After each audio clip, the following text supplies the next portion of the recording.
Hey guys what's up, welcome back to the channel. तो आज हम स्टार्ट करने वाले हैं क्लास 9 का चैप्टर नंबर 1 फिजिक्स का मोशन।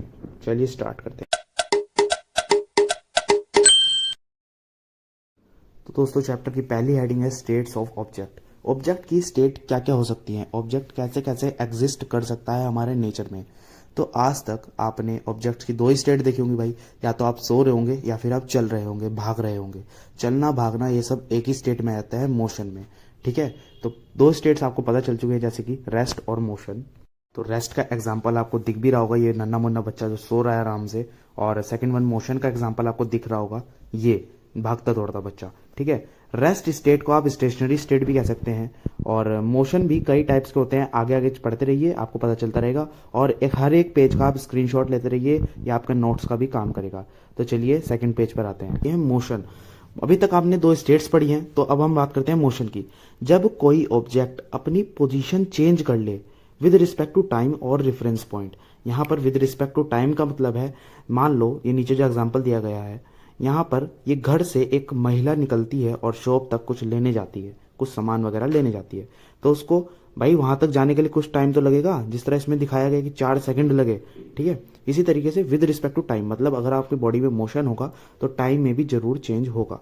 ठीक है, और रेफरेंस पॉइंट क्या, रेफरेंस पॉइंट जहां से बॉडी अपनी मोशन करना स्टार्ट करती है। मान लो आप घर से चले और शॉप तक गए, तो आपका घर क्या हुआ, रेफरेंस पॉइंट। दूसरा एग्जांपल लें, अगर आप स्कूल से चले और घर पर गए, तो आपका स्कूल क्या होगा, रेफरेंस पॉइंट हो गया। ठीक है, तो जहां से भी बॉडी मोशन करना स्टार्ट करे उस जगह को हम कह देते हैं रेफरेंस पॉइंट। तो चलिए अब पहला क्वेश्चन हम पुटअप करने जा रहे हैं। तो ये एग्जाम्पल देखिए ध्यान से। मान लीजिए आप घर से निकले और शॉप तक गए, आपको शॉप तक जाने के लिए 4 सेकंड लगे। ठीक है, फिर आपने शॉप पर जाकर आप एकदम स्ट्रेट फॉरवर्ड खड़े हुए और आप खाली बोले वहां पर जाके कि हमें ये सामान दे दो, और सामान लेने में आपको 7 सेकंड लगे। ठीक है, फिर जब आप शॉप से वापस घर आए तो आपको घर में आने के लिए 6 सेकंड लगे। अब मुझे बताइए कि बॉडी ने कितनी देर के लिए मोशन गया, बता दिया। अब ध्यान से सुनिए, जब आप घर से चलकर शॉप तक गए तब आपकी बॉडी में 4 सेकंड के लिए मोशन हुआ। ठीक है, और शॉप पर जाकर आप खड़े थे कि बॉडी कैसे हुई, रेस्ट पोजीशन पर हुई। ठीक है, फिर आप जब चलना स्टार्ट हुए दोबारा घर के तरफ, तो आपको 6 सेकंड और लगे। तो 4 + 6 10 सेकंड। ठीक है, क्योंकि 7 सेकंड तो आपकी बॉडी रेस्ट पर ही थी ना, खाली आप वहां जाकर खड़े ही तो थे। ठीक है, मोशन तो खाली 10 सेकंड के लिए हुआ है। ठीक है, तो 10 सेकंड इसका आंसर। तो आ चुके हम चैप्टर की थर्ड हेडिंग पे, टाइप्स ऑफ मोशन। वैसे जो ये इसका सेकंड पॉइंट है वो एकदम चैप्टर के लास्ट में, बट मैं आपको यहीं पे बताना चाहूंगा। ठीक है, मान लो when an object moves in a straight path. Straight path का मतलब जब इनफाइनाइट टाइम तक आप स्ट्रेट ही चलते रहें, आपकी बॉडी जो भी मोशन करे वो स्ट्रेट फॉरवर्ड करे, वो मुड़े ही ना हल्की सी भी, तो उस तरीके के मोशन को कह देंगे लीनियर मोशन। ठीक है, जिस तरह आपको फिगर में दिख रहा होगा, ए बी एक साइकिल है, वो ए से बी तक गई, तो वो ए से बी तक स्ट्रेट गई ना। ठीक है, इसलिए इस मोशन को कह देंगे लीनियर मोशन। सेकंड पॉइंट पे आते हैं, when an object moves in a circular path then the motion is known as circular motion.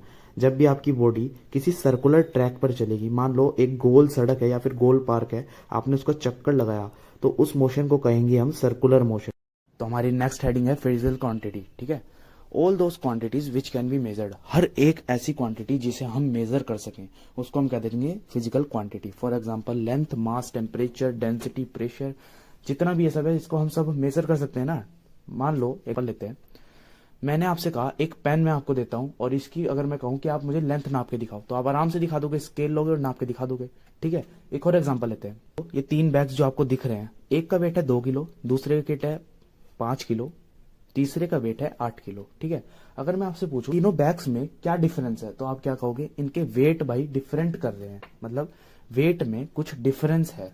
ठीक है, कोई हल्का है, कोई भारी है, कोई उससे भी भारी है। तो ये चीज आपको कैसे पता चली, केजी देखकर नहीं, ये जो 258 लिखा है ना, इसे देखकर। तो इस चीज को ही हम क्या कह देते हैं, मैग्नीट्यूड। ये जो 258 ये लिखा है होते हैं मैग्नीट्यूड। और इस बात को लिख लो, ये बहुत ज्यादा इंपॉर्टेंट बातें चल रही हैं अभी। ऐसे ही मनपसंद लैंग्वेज में नीचे भी लिखा हुआ है, the only difference is of weight which is determined with the help of 258 known as magnitude. जो इनका वेट है वो आप कैसे बता पा रहे हो यार, क्वांटिटी देख के, तो 258 को देख के। ठीक है, तो ये बहुत ज्यादा मेन चीज है और इसको ही हम कह देते हैं मैग्नीट्यूड।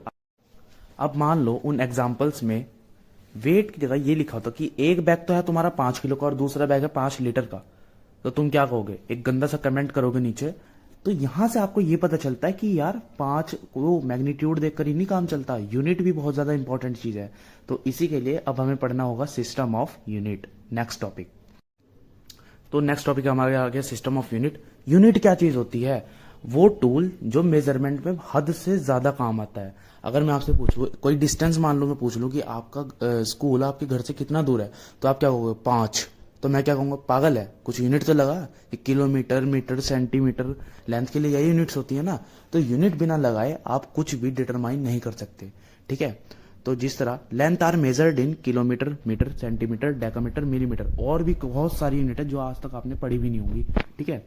तो ये यूनिट्स बहुत ज्यादा इंपॉर्टेंट रोल प्ले करती है, ठीक है। अब दूसरा पॉइंट देख लेते हैं, mass are measured in kilogram, gram, megagram, etcetera. अब हम पढ़ने जा रहे हैं types of system of unit. दो तरह के होते हैं, एमकेएस सिस्टम, सीजीएस सिस्टम। 11वीं क्लास में एक और सिस्टम जुड़ेगा, एफपीएस सिस्टम, बट वो आपको अभी नहीं पढ़ना 9th क्लास में, ठीक है।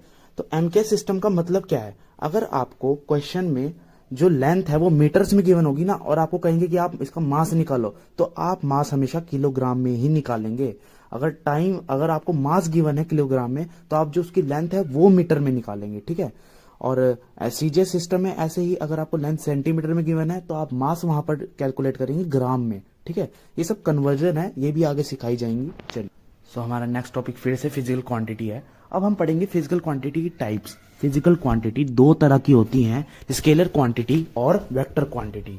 तो पहले हम बात कर लेते हैं स्केलर क्वांटिटी के बारे में। A scalar quantity is defined as the physical quantity with only magnitude and no direction। अभी आपको ये चीज नहीं आई होगी समझ में कि खाली मैग्नीट्यूड होता है, डायरेक्शन नहीं होती। ये क्या बात हुई? इसका मतलब है, एग्जाम्पल से समझ में आती है सब चीजें। तो एग्जाम्पल लेते हैं। एग्जाम्पल जैसे गिवन है आपको स्पीड, मास, लेंथ, टाइम, टेम्परेचर, एक्सेट्रा।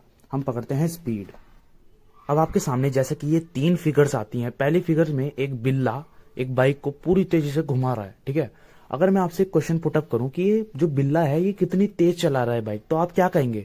कि इसकी स्पीड या तो 200 किलोमीटर पर आ रहा है या 4 किलोमीटर पर आ रहा है। जैसा भी आपको विजुअल हो रहा है, आप क्या कहेंगे कि 200 किलोमीटर? मतलब आप डायरेक्शन तो नहीं बता रहे ना, खाली उसका मैग्नीट्यूड बता रहे हैं स्पीड का। और यूनिट तो भाई लगानी इंपॉर्टेंट है। यूनिट तो चाहे वेक्टर क्वांटिटी हो चाहे स्केलर क्वांटिटी, आपको लगानी पड़ेगी, ठीक है। स्पीड से ये समझ में आया कि ये स्केलर क्यों है, क्योंकि इसमें देखो खाली मैग्नीट्यूड है। और डायरेक्शन वाली बात आपको आगे वेक्टर क्वांटिटी पढ़ते हुए समझ में आएगी, ठीक है। इसी तरीके से अगर मैं सेकंड फिगर देखता हूं कि ये एक पेन है, अगर मैं आपसे पूछूं इसकी लेंथ मेजर करके बताओ, तो आप क्या कहोगे? कि इसकी लेंथ 15 सेंटीमीटर है, 10 सेंटीमीटर है। आप इसकी डायरेक्शन तो नहीं बता रहे, ये डायरेक्शन मैटर भी नहीं करती यार स्केलर क्वांटिटी में डायरेक्शन, ठीक है। तीसरी फिगर में इस मोटू का अगर मैं मास आपको कैलकुलेट करने के लिए कहूं, आप देखते ही बता दो कि ये 95 केजी के अबाउट होगा, ठीक है। मास के लिए भी आपको डायरेक्शन बताने की जरूरत नहीं पड़ी। नेक्स्ट टॉपिक आता है वेक्टर क्वांटिटी। स्केलर क्वांटिटी समझ में आ गया। वेक्टर क्वांटिटी में क्या होगा? एक बात मैं बता देता हूं, जब भी हम किसी दो चीजों का डिफरेंस करते हैं तो क्या होता है? एक के पास एक चीज होती है और दूसरे के पास वो चीज नहीं होती। ऐसे ही वेक्टर क्वांटिटी में, स्केलर क्वांटिटी में जैसे उसके पास मैग्नीट्यूड ही था, खाली डायरेक्शन नहीं थी, वेक्टर में क्या होगा? इसके बाद मैग्नीट्यूड भी होगा और डायरेक्शन भी होगी। अब आपको समझ जा देता हूं कि डायरेक्शन क्या है। पहले हम एक बार डेफिनेशन को रीड करते हैं। A vector quantity is defined as the physical quantity that has both direction as well as magnitude. जिसके पास दोनों चीजें होती हैं, डायरेक्शन भी मैग्नीट्यूड भी। एग्जाम्पल लेते हैं, velocity, displacement, acceleration, force, angular velocity, torque. ये सब टर्म्स आगे चैप्टर में आने वाली है। फिलहाल मैं एक एग्जांपल आपको उठा लेता हूँ, फोर्स। अब जैसा कि आप फिगर में देखिए, एक्सप्लेनेशन में फिगर ए में मैंने आपको ना एक बॉक्स दिया और मैंने कहा आपको इधर की डायरेक्शन में घुमाओ, जिधर 5 न्यूटन वाला फोर्स लगा रहा है ना, मैंने कहा इधर की डायरेक्शन में आप इस बॉक्स को मूव करिए, ठीक है। तो आप क्या करते हैं? 5 न्यूटन की फोर्स तो इधर से लगाने लगे और अपने आपका जो दोस्त था वो 10 न्यूटन की फोर्स उल्टी डायरेक्शन से लगाने लगा। तो फोर्स वो जब उल्टी डायरेक्शन से लगा रहा है तो क्या डब्बा मूव कर जाएगा उधर डायरेक्शन में जिधर मैंने कहा था? नहीं करेगा, बिकॉज डायरेक्शन आपने गलत लगा दी। तो फोर्स में डायरेक्शन मैटर करी ना। और जैसे इस तरीके से अब आप फिगर बी में देखिए, जब आप दोनों एक ही डायरेक्शन से फोर्स लगाते हैं तो उसकी भी फोर्स और 5 न्यूटन वाली फोर्स अगर हम प्लस कर दें तो 15 न्यूटन वाली फोर्स, अब डब्बा बहुत ही आराम से मूव कर जाएगा। इसीलिए फोर्स वेक्टर क्वांटिटी है, बिकॉज इसमें डायरेक्शन मैटर करती है। तो हमारी नेक्स्ट हेडिंग है रिप्रेजेंटेशन ऑफ वेक्टर क्वांटिटी। मैंने जैसा कि आपको बताया था कि force, displacement, velocity, acceleration vector quantity होते हैं। तो इसको रिप्रेजेंट कैसे करते हैं? स्केलर वेक्टर क्वांटिटी में इसके सिंबल्स में एक फर्क होता है। जितनी भी वेक्टर क्वांटिटी होती हैं उनके ऊपर हमें एरो लगाना होता है, ठीक है। अब इसका एरो का मतलब क्या है, ये जो एरो का हेड है ये शो करता है डायरेक्शन, और जो एरो की लेंथ होती है ये शो करता है आपका मैग्नीट्यूड। आगे आप जितने भी वेक्टर क्वांटिटी के सिंबल्स यूज करेंगे उसके ऊपर आपको एरो जरूर लगाना है, फॉर्मूला लिखते हुए और क्वेश्चंस में हर जगह। अगले हर टॉपिक में आपका पीछे का कॉन्सेप्ट यूज होगा, तो पीछे के कॉन्सेप्ट को अपने माइंड में रिटेन करते रहिए। तो हमारा नेक्स्ट टॉपिक है डिस्टेंस एंड डिस्प्लेसमेंट। यहां से आपके न्यूमेरिकल्स भी शुरू हो जाएंगे, ठीक है। तो चलिए स्टार्ट करते हैं डिस्टेंस से। The actual path length travelled by an object is called distance. जो आपने सही में डिस्टेंस ट्रेवल किया है, मान लो एग्जांपल लेते हैं कि एक बॉडी ए से लेकर डी तक चली है, वो तो 10 मीटर चली और 5 सेकंड में चली, तो इसका डिस्टेंस क्या हुआ, 10 मीटर। डिस्टेंस ऐसे कोई बताने वाली बात नहीं है, सबको एकदम क्लियर होता है कि क्या है, बस आपको एक डेफिनेशन चाहिए थी, वो डेफिनेशन मैंने दे दी है। ये एक स्केलर क्वांटिटी है। स्केलर क्वांटिटी क्यों है, बिकॉज इसमें हमें डायरेक्शन की जरूरत नहीं होती। अगर मैं आपसे पूछता हूं कि आपका स्कूल आपके घर से कितना दूर है, कितनी डिस्टेंस पर है, तो आप क्या कहेंगे, 1 किलोमीटर, 2 किलोमीटर, 3 किलोमीटर, ठीक है। डायरेक्शन तो नहीं बता रहे हो ना आप, इसलिए एक स्केलर क्वांटिटी है।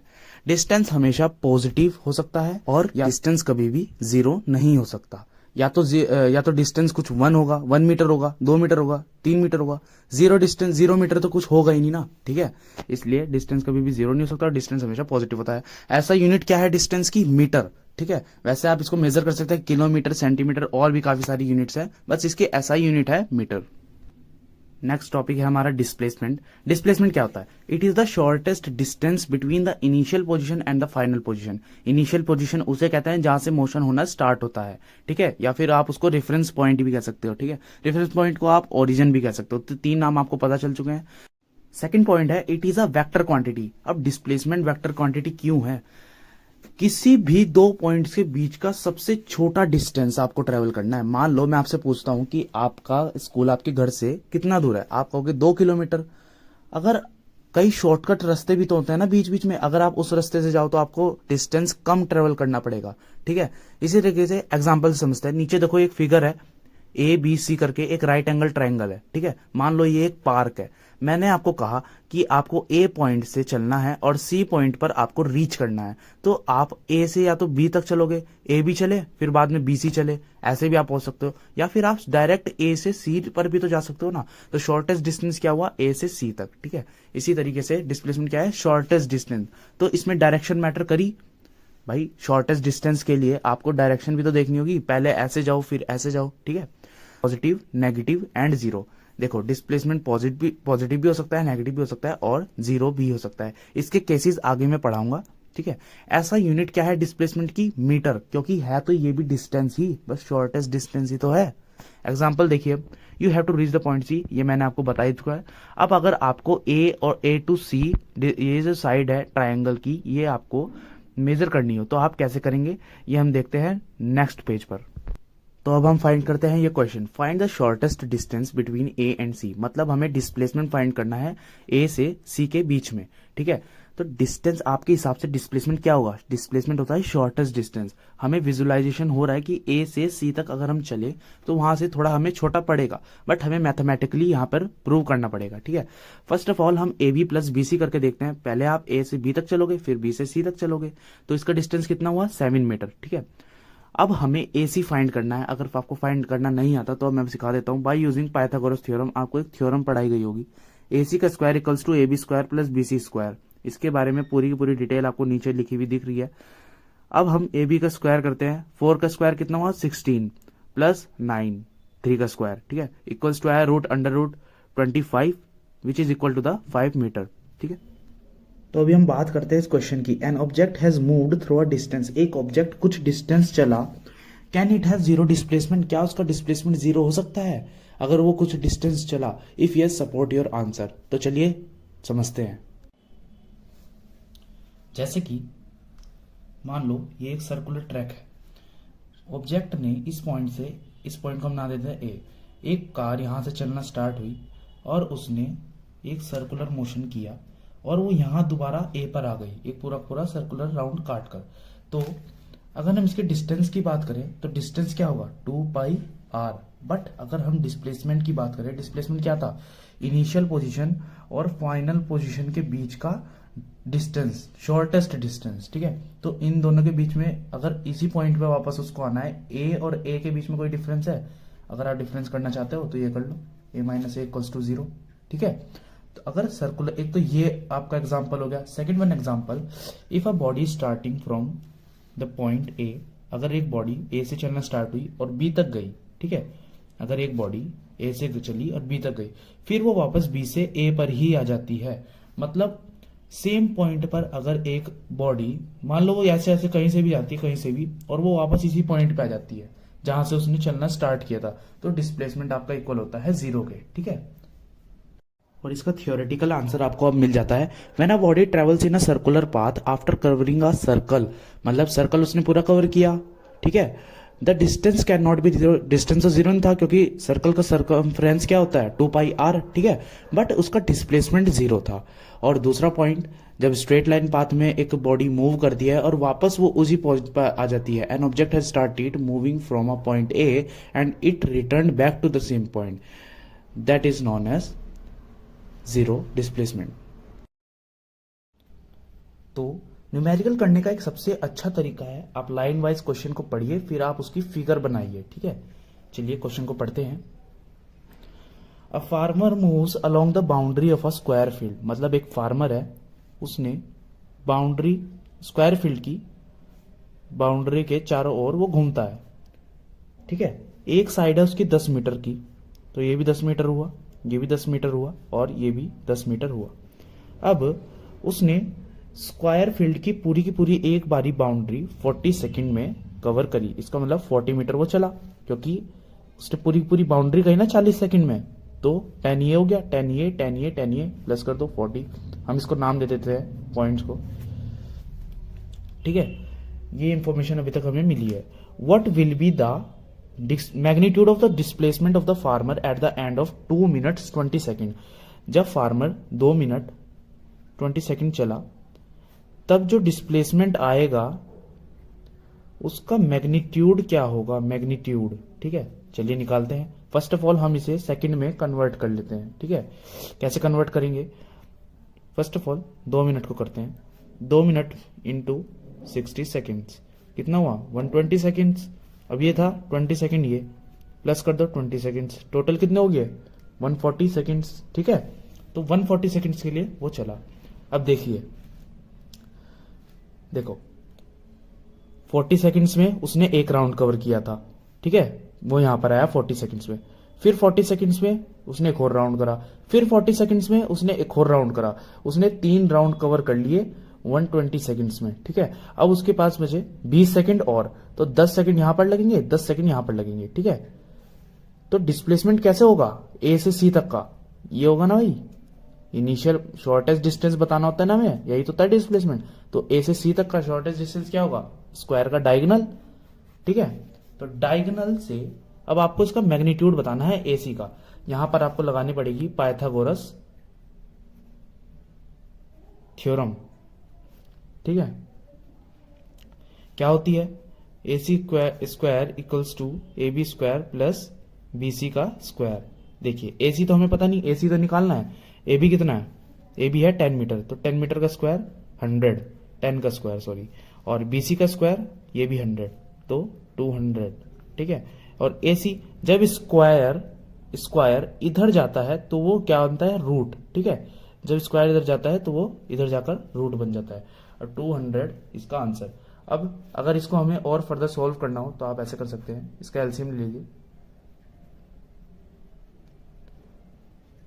ठीक है, पेयर बना लीजिए, तो आंसर क्या आया, एसी क्या आ गया 10√2, कैसे 5 का एक पेयर बना तो इसको हम एक 5 आ गया, और ये एक पेयर बना तो इंटू 2, अब ये अकेला बच गया तो इसको क्या भेज देंगे रूट में, तो 5 टू 10 और ये रूट का 2, तो आंसर क्या आया मैग्नीट्यूड, ये आंसर आया। अब डिस्प्लेसमेंट का मैग्नीट्यूड का होगा खाली 10√2, ये है इसका मैग्नीट्यूड, और मीटर भी लगाना, ठीक है। चलिए टॉपिक हमारा स्पीड एंड वेलोसिटी, तो स्टार्ट करते हैं स्पीड से। Speed is the time rate at which an object is moving along a path. Speed क्या है कि कितनी तेजी से एक ऑब्जेक्ट मूव कर रहा है, कितनी तेजी से एक ऑब्जेक्ट डिस्टेंस कवर कर रहा है। As usual speed is a scalar quantity. Speed scalar quantity क्यों है, अब उसकी बात करते हैं। स्पीड स्केलर क्वांटिटी इसलिए है बिकॉज इसमें डायरेक्शन की जरूरत नहीं होती। Scalar quantity first of all क्या होती है, जिसके अंदर खाली मैग्नीट्यूड की बात करें और डायरेक्शन की बात नहीं होती हो, डायरेक्शन मैटर ही ना करती हो, तो स्पीड वही चीज है। अगर मैं आपसे पूछता हूं कि ये बाइकर कितनी स्पीड से मूव कर रहा है, तो आप मुझे एक सिंपल सा आंसर दोगे, ये या तो 4 किलोमीटर पर आवर की स्पीड से मूव कर रहा है या 80 किलोमीटर पर आवर की स्पीड से, ठीक है। आप डायरेक्शन तो नहीं बता रहे ना, इसलिए स्पीड स्केलर क्वांटिटी है। स्पीड हमेशा पॉजिटिव रहेगी, या तो एक ऑब्जेक्ट चल ही रहा होगा या तो वो रेस्ट पे ही होगा। नेगेटिव में कैसे हो सकती है स्पीड, ठीक है, इसलिए स्पीड हमेशा पॉजिटिव ही होगी। करते हैं स्पीड की एसआई यूनिट की। एसआई यूनिट होती है मीटर पर सेकंड। अब ये याद कैसे रखें, स्पीड का फॉर्मूला फर्स्ट ऑफ ऑल आपको याद करना पड़ेगा, डिस्टेंस अपॉन टाइम, कि एक बॉडी कितने डिस्टेंस कवर कर रही है कितना टाइम में, वही स्पीड की फॉर्मूला होता है, ठीक है। अब आप फॉर्मूले से ही यूनिट भी निकाल सकते हो, लाइक डिस्टेंस की यूनिट क्या होती है मीटर और टाइम की क्या सेकंड, बस दोनों को अपॉन में रखिए, आपकी एसआई यूनिट आ गई। हमारा सेकंड टॉपिक है वेलोसिटी। अगर मैं एक आपसे स्पीड एक पर्टिकुलर डायरेक्शन में पूछ लेता हूं तो आप कैसे बताएंगे, इसके लिए वेलोसिटी की जरूरत पड़ती है, क्योंकि वेलोसिटी एक वेक्टर क्वांटिटी है। क्यों है, क्योंकि मैंने आपसे जैसे कहा कि वेलोसिटी क्या होती है, एक पर्टिकुलर डायरेक्शन में होती है, इसमें डायरेक्शन मैटर करती है। वेक्टर क्वांटिटी क्या आती है, जिसमें मैग्नीट्यूड और डायरेक्शन दोनों चीजें होती हैं, इसीलिए वेलोसिटी आपकी वेक्टर क्वांटिटी है। वेलोसिटी का फॉर्मूला क्या होगा, velocity equals to displacement upon time. Speed का क्या था, speed equals to distance upon time, यहाँ पर डिस्टेंस की जगह डिस्प्लेसमेंट आ गया है, ठीक है। It can be positive negative and zero, जैसे डिस्प्लेसमेंट के केस में था कि ये पॉजिटिव नेगेटिव जीरो तीनों चीजें हो सकता है, इसी तरीके से वेलोसिटी भी। Its SI unit is metre per second. Velocity है तो एक तरह की स्पीड ही बस, तो इसलिए उसकी यूनिट भी स्पीड की तरह सेम ही रहती है। अब जितनी वेक्टर क्वांटिटीज होती हैं उसके ऊपर हमें ऐसे एरो लगाना होता है, जैसे वेलोसिटी डिस्प्लेसमेंट के ऊपर लगाया गया है। हमारा नेक्स्ट टॉपिक है non uniform and uniform motion.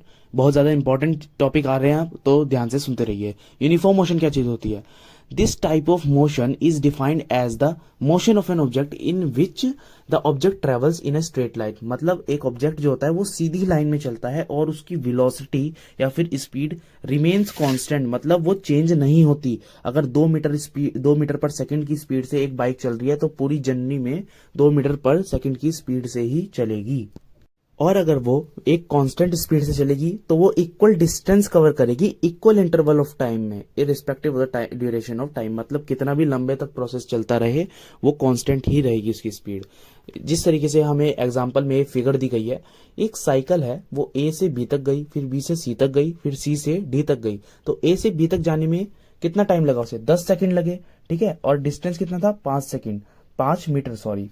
तो जब आप डिवाइड करेंगे तो कितना आएगा, half metre per second speed आई है ए से बी तक। अगर आप बी से सी तक फाइंड करेंगे तब भी हाफ मीटर पर सेकंड ही आएगी, और सी से डी तक भी सेम ही स्पीड आएगी। इसी तरीके का एग्जांपल होता है यूनिफॉर्म मोशन। अब हम बात करते हैं non uniform motion. Non uniform motion आपके हिसाब से क्या हो सकता है, when an object cover equal distance in unequal inter of time. मतलब जब एक ऑब्जेक्ट इक्वल डिस्टेंस कवर कर रहा है, बस उसका जो टाइम है वो डिफर कर रहा है, ठीक है, या फिर अनइक्वल डिस्टेंस कवर कर रहा है और इक्वल टाइम में कर रहा है, ठीक है। एग्जाम्पल से समझते हैं। फर्स्ट फिगर में देखिए, ए से बी तक एक साइकिल चलती है 10 मीटर और कितने सेकंड में, 2 सेकंड में। उसी तरीके से बी से सी तक कितने में चलती है, 17/2 से, ठीक है। इसी तरीके से आप अगर यहाँ पे स्पीड निकालेंगे ए से बी से सी, सी से डी, यहाँ पर स्पीड वेरी करेगी, ठीक है। इसी तरीके से बी एग्जाम्पल में देख लेते हैं, यहाँ पर आपका डिस्टेंस तो सेम है बट टाइम चेंज हो रहा है, ठीक है। इसी तरीके से फिगर ए में अगर दोबारा से देखें तो यहाँ पर डिस्टेंस अनइक्वल है पर टाइम इक्वल है, ठीक है। यही इसी चीज को हम कह देते हैं non uniform motion. Next topic है हमारा average speed and average velocity. Average speed क्या चीज होती है, average speed is defined as a total path length. मतलब जितना भी लेंथ आप पूरी की पूरी जर्नी में कवर करते हो उसे डिवाइड अगर हम कर दें टाइम से तो आपका एवरेज स्पीड आ जाएगी। मतलब मैक्स टू मैक्स या मिनिमम टू मिनिमम आप इस स्पीड से पूरी पूरी जर्नी में गए हैं। इसका फॉर्मूला क्या होगा, total distance upon total time. अगला आता है हमारा average velocity. Average velocity is defined as the change in position और डिस्प्लेसमेंट। एक बात पूछता हूं आपसे, स्पीड और वेलोसिटी में क्या डिफरेंस था, वहां पर हमने स्पीड में डिस्टेंस लिया था और वेलोसिटी में डिस्प्लेसमेंट लिया था। इसी तरीके से हम एवरेज स्पीड में डिस्टेंस लेते हैं और एवरेज वेलोसिटी में लेते हैं टोटल डिस्प्लेसमेंट कितना है, ठीक है। उसे डिवाइड कर देंगे हम टोटल टाइम से, divided by the time interval in which the displacement occur. Now the most important paragraph of the NCERT क्या है? In the case the velocity of an object is changing at a uniform rate, मतलब जो velocity है object की वो uniformly change हो रही है। मतलब अगर 6 किलोमीटर पर आवर उसकी वेलोसिटी थी तो बाद में 8 हुई, उसके बाद कितनी हुई 10, उसके बाद 12, उसके बाद देखो यूनिफॉर्मली चेंज हो रही है ना, ठीक है। तब फॉर्मूला क्या होगा एवरेज वेलोसिटी का? तब हम करेंगे initial velocity plus final velocity, मतलब जो इनिशियल वेलोसिटी थी उसकी मान लो वो 6 सेकंड से चली और लास्ट की जो उसकी वेलोसिटी थी मान लीजिए 8 थी, तो उसे हम दोनों को प्लस करेंगे उनकी वेलोसिटीज को, और अपॉन में जितनी भी वेलोसिटीज आप प्लस कर रहे हो वो टोटल नंबर ऑफ वेलोसिटीज आप नीचे लिख देंगे, ठीक है। अर्थमेटिक मीन निकाल देंगे एट द एंड। तो हमारा फर्स्ट क्वेश्चन है an object travel 16 kilometres in 4 second, मतलब एक ऑब्जेक्ट है, मान लो वो ए पॉइंट हम लेफ्ट कर लेते हैं, वो चला ए पॉइंट से 16 किलोमीटर 16 मीटर सॉरी, ठीक है, 4 सेकेंड्स में, ठीक है। देन अनदर 16 मीटर इन 2 सेकेंड, अनदर 16 मीटर चला 3 सेकेंड में, ठीक है। अब हमें फाइंड करनी है एवरेज स्पीड। देखो यहां पर एवरेज स्पीड का फॉर्मूला होता है total distance travel upon total time taken, ठीक है। कभी भी आपको ये शॉर्ट फॉर्म नहीं यूज करनी है, अगर आप करते हैं तो आपके मार्क्स डिडक्ट कर लिए जाएंगे। टोटल डिस्टेंस कितना होगा? 16 तो यहां चला और 16 वो इधर चला, और total time 4 second plus 2 seconds, 16 plus 16, ठीक है, अपॉन 6 सेकेंड्स। हमेशा ध्यान रखना ये जो यूनिट्स होती हैं ये बहुत ज्यादा इंपॉर्टेंट होती हैं, और आपका आंसर आ चुका है। जब आप कटिंग करेंगे is your answer. Second question की तरफ। सेकंड क्वेश्चन कहता है the odometer of a car reads 200 kilometre. Odometer क्या होता है? जो कि जितने भी व्हीकल्स होते हैं, ऑटोमोबाइल्स होते हैं, उनमें जो डिस्टेंस मेजर करता है कि जिस तरीके से आप कभी गाड़ी खरीदते हो तो आप ये कहते हो ना कि ये कितने किलोमीटर चली है, कितने मीटर चली है, उसी तरीके से उस जो वो चीज मेजर करती है डिस्टेंस, उसको हम कह देते हैं odometer. Car reads 200 kilometre at the start of the trip, मतलब एक बंदा कोई फैमिली कोई ट्रिप पर गई और जब उन्होंने जाते हुए देखा कि उनकी गाड़ी 2000 किलोमीटर चली हुई थी, ठीक है, and 2400 kilometre at the end of the trip. And में जब वो घर आए तो उन्होंने देखा 2400 किलोमीटर चल चुकी थी, ठीक है। It means if the trip took 8 hour, 8 घंटे वो चली, calculate the average speed in kilometre per hour में निकालनी है हमें और मीटर पर सेकंड में निकालनी है, ठीक है। देखो आपको टाइम भी दे दिया और आपको डिस्टेंस भी दे दिया 400 किलोमीटर। अब इसमें एवरेज स्पीड का क्या मतलब है? जब आप कहीं जर्नी पे जाते हो आप स्ट्रेट फॉरवर्ड थोड़े ना जाए होंगे, आपकी कभी स्पीड हल्के भी हुई होगी, कभी तेज भी हुई होगी, इसलिए यहां पर एवरेज स्पीड निकलेगी। एवरेज स्पीड का फॉर्मूला क्या होता है? Total distance travelled upon total time taken, ठीक है। सब फॉर्मूले का खेल है और थोड़ा बहुत समझ लीजिए। टोटल डिस्टेंस ट्रेवल कितना? 400 किलोमीटर। 2400 में से 2000 माइनस करेंगे कितना आएगा? 400। टाइम कितना था? 8 आवर। अब ये याद रखना ये आपका आंसर आया है किलोमीटर पर आवर में, ठीक है। तो डिवाइड जब आप करेंगे आपका नियर अबाउट आ जाएगा 50 किलोमीटर पर आवर। जब भी कभी कोई नीचे की यूनिट ऊपर जाती है तो उसका पावर जो होती है वो माइनस होने जाती है। अब हम निकाल लेते हैं मीटर पर सेकंड में। कुछ नहीं है, आपको ये चीज गिवन है, आप डायरेक्ट क्या कर सकते हैं, 50 किलोमीटर पर आवर था ना, आप इसको मल्टीप्लाई कीजिए। 1 किलोमीटर में 1000 मीटर होते हैं, ठीक है, और 1 घंटे में 3600 सेकेंड्स होते हैं। कटिंग करिए 5।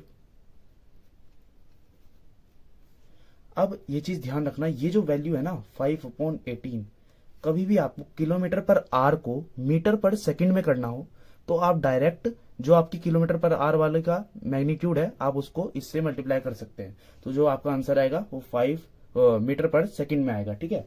अब आप जब कटिंग शटिंग इसका करेंगे आपका आ जाएगा 13.9 metre per second. So it is the average speed. आते हैं, चलते हैं थर्ड क्वेश्चन की तरफ। आते हैं थर्ड क्वेश्चन की तरफ। Usha swims in a 90 metre long pool. एक उषा है जिसको हम कह देते हैं पापा की परी, वो 90 मीटर लंबा एक पूल है, ठीक है, उसमें वो स्विमिंग कर रही है। उसने स्विम करा 90 मीटर लॉन्ग पूल को, ठीक है। She covers 180 metre in 1 minute. 180 metre उसने कैसे कवर किए होंगे? 90 मीटर वो पहले ऐसे गई, फिर वो वापस उसी पॉइंट पर आ गई। मान लो ये ए पॉइंट है और बी पॉइंट है, पहले वो ए से बी गई, फिर वो बी से ए दोबारा वापस आ गई, ठीक है। By swimming from one end to the other end back along the same straight path, ठीक है, back along the same straight path, ठीक है। Find the average speed and the average velocity. Average speed कैसे निकालेंगे? Total distance travel, total time taken. Total distance कितना है? 180 metre. अब यहां 180 कैसे आया? बिकॉज 90 है और 90 वापस भी तो आई ना वो। और टोटल टाइम टेकन, टाइम कितना लिया है उसने? टाइम लिया है 1 मिनट। अब यहां 1 मिनट तो लिख नहीं सकते, एमके सिस्टम को हमें फॉलो करना है, तो मिनट को हम कर लेंगे सेकंड में, तो यहां आ जाएगा 60। ओके, अब हम इसकी कर लेते हैं कटिंग 3, तो ये आ जाता है आपका 3 मीटर पर सेकेंड। ये आपका एवरेज स्पीड आ गई। एवरेज वेलोसिटी क्या होगी भाई? Total displacement upon total time taken. अब यहां पर डिस्प्लेसमेंट बताओ क्या है। अब देखना डिस्प्लेसमेंट क्या था? Shortest distance between the initial position and the final position. भाई इनिशियल पोजीशन भी यही है और वो वापस तैर के आई तो ए पॉइंट पर ही है, तो फाइनल पोजीशन भी यही हुई, तो डिस्प्लेसमेंट क्या हुआ? 0। अब कितना भी टाइम लगाओ, वैसे 1 मिनट लगाए, 60 सेकेंड्स लगे, तो एवरेज वेलोसिटी क्या होगी? 0 ही तो होगी, ठीक है, 0 मीटर पर second. So that's the answer. अब हम मूव ऑन करते हैं थोड़े से टिपिकल क्वेश्चन पे। तो क्वेश्चन रीड करते हैं। A car travels along a straight line with a speed, मतलब एक कार है वो ट्रेवल कर रही है स्ट्रेट लाइन में with a speed 40 kilometre per hour, ठीक है, खाली स्पीड दी गई है अभी तक। A to, from A to B and back B to A, मतलब वापस वो बी से ए की तरफ आ जाती है, ठीक है। अब इसने क्या कहा? यहां पर वापस आते वक्त उसकी स्पीड थी 60 kilometre. Find the average speed and the average velocity of the car, ठीक है। अब देखो खाली यहां पर आपको पूरे के पूरे जर्नी की स्पीड्स दी गई हैं, तो आप डिस्टेंस को एस मान लीजिए, ठीक है, एस लेट कर लेते हैं, ठीक है। चलिए, ठीक है, हमने एस डिनोट कर लिया था। अब ये एस है क्या? ये एस है जब एक कार ए पॉइंट से बी तक का ये डिस्टेंस है एस, ठीक है, ए से बी तक का। तो टोटल डिस्टेंस कितना हुआ? Distance of A to B, इसका एस है। अब ए से बी तक गई, फिर वो बी से वापस ए पे तो आई, तो डिस्टेंस कितना हो गया? 2s टोटल डिस्टेंस, ठीक है। अब हम लगा देते हैं अपना फॉर्मूला, बड़ा ही इजी सा। Total distance travelled upon total time taken, ठीक है। क्या फॉर्मूला है? तो टोटल डिस्टेंस कितना है? 2s। टोटल टाइम कितना है? टाइम नहीं पता, तो हम क्या करेंगे? फॉर्मूला लगाएंगे। टाइम का फॉर्मूला क्या होगा? डिस्टेंस अपॉन स्पीड, ठीक है। ये हमें यहां पे रखना होगा। डिस्टेंस अपॉन स्पीड होता है ना, देखो स्पीड का फॉर्मूला पड़ा है डिस्टेंस अपॉन टाइम। इसी तरीके से मैंने टाइम को इधर भेज दिया और स्पीड को नीचे ले आया, उससे ये फॉर्मूला बना, ठीक है। वो फॉर्मूला मैंने यहां पर पुट किया। कुछ नहीं करना, अब आपको खाली सॉल्यूशन करना है। देखो 2s अपॉन सोल्व आपका करके आ जाएगा 48 किलोमीटर पर आवर। देखो सॉल्यूशन नहीं मैं टॉपिक का नाम है एसेलरेशन। एसेलरेशन होता क्या है? The rate of change of velocity with respect to time, मतलब वेलोसिटी किससे चेंज हो रही है उसी चीज को हम क्या देते हैं? एसेलरेशन। फॉर एग्जांपल एक कार मूव कर रही है 4 मीटर पर सेकंड से, ठीक है। कुछ टाइम बाद उसकी वेलोसिटी बढ़कर हो जाती है 6 मीटर पर सेकंड। तो उसकी वेलोसिटी कितने मीटर पर सेकंड से बढ़ी? 2 किलोमीटर पर सेकंड से बढ़ गई ना, 2 मीटर पर सेकंड से, क्योंकि पहले 4 मीटर पर सेकंड थी, बाद में 6 मीटर पर सेकंड हो गई, तो 6 में से 4 गए 2 मीटर, ठीक है। 2 मीटर पर सेकंड से उसकी वेलोसिटी बढ़ गई, यही चेंज हुआ। तो इसी चेंज को हम कह देते हैं एसेलरेशन। एसेलरेशन एक वेक्टर क्वांटिटी है, क्यों? बिकॉज इसमें डायरेक्शन मैटर करती है, ठीक है। अब एसेलरेशन का फॉर्मूला देखिए, इसको डिनोट करते हैं हम ए से, ऊपर वेक्टर का साइन आता है इक्वल्स टू में v माइनस वी नॉट। अब ये v क्या है? v है यहाँ पर फाइनल वेलोसिटी। जिस तरीके से कार की वेलोसिटी 6 मीटर पर सेकंड हो गई थी फाइनल, और इनिशियल वेलोसिटी थी उसकी 4 मीटर पर सेकंड, ठीक है। यही उसे इनिशियल वेलोसिटी को कैसे डिनोट कर देता है? v नॉट से या फिर u से, ठीक है। अपॉन में टाइम, कितना टाइम लगा वेलोसिटी को चेंज होने में, ठीक है। इसी चीज से आपको इसका एक्सेलरेशन का फॉर्मूला भी समझ में आ चुका होगा। अब देखते हैं थर्ड पॉइंट, इट में भी पॉजिटिव और नेगेटिव। जैसा कि मैंने आपको बताया था कि वेलोसिटी पॉजिटिव नेगेटिव हो सकती है, उसी तरीके से एक्सेलरेशन भी पॉजिटिव नेगेटिव हो सकता है। इसका एग्जांपल आगे आएगा। नेगेटिव एक्सेलरेशन, जो नेगेटिव एक्सेलरेशन होता है उसको हम रिटार्डेशन भी कह देते हैं और डी एक्सेलरेशन भी कह देते हैं। ये आगे समझ में और अच्छे से आएगा, ठीक है। यूनिट ऑफ एक्सेलरेशन, एक्सेलरेशन की यूनिट क्या होती है? इसकी यूनिट होती है मीटर पर सेकंड। कैसे? ऊपर देखिए, जब एक्सेलरेशन का फॉर्मूला आप देखेंगे तो v माइनस वी नॉट, एक तरीके से आंसर क्या आएगा? आएगा तो वेलोसिटी ही ना, अपॉन में टाइम। तो वेलोसिटी की यूनिट क्या थी? मीटर पर सेकंड, और टाइम की अपॉन में सेकंड। तो जब वो सेकंड ऊपर जाएगा वेलोसिटी की यूनिट के पास, तो वो जाएगा मीटर पर सेकंड। अब नेगेटिव एक्सेलरेशन क्या होता है? When initial velocity is greater than final velocity, मतलब जो इनिशियल वेलोसिटी थी वो ज्यादा थी फाइनल वेलोसिटी से। मतलब एक वैन, मान लो फॉर एग्जांपल, एक वैन की इनिशियल वेलोसिटी क्या थी? 10 मीटर पर सेकंड। जब उसकी वेलोसिटी चेंज होनी शुरू हुई तो उसकी शुरुआत में वेलोसिटी थी 10 मीटर पर सेकंड, और 3 सेकंड के बाद, टाइम देखो ऊपर गिवन है, 3 सेकंड के बाद उसकी वेलोसिटी हो गई 7 मीटर पर सेकंड। मतलब वेलोसिटी घट गई ना, तो फाइनल वेलोसिटी तो हुई 7 मीटर पर सेकंड।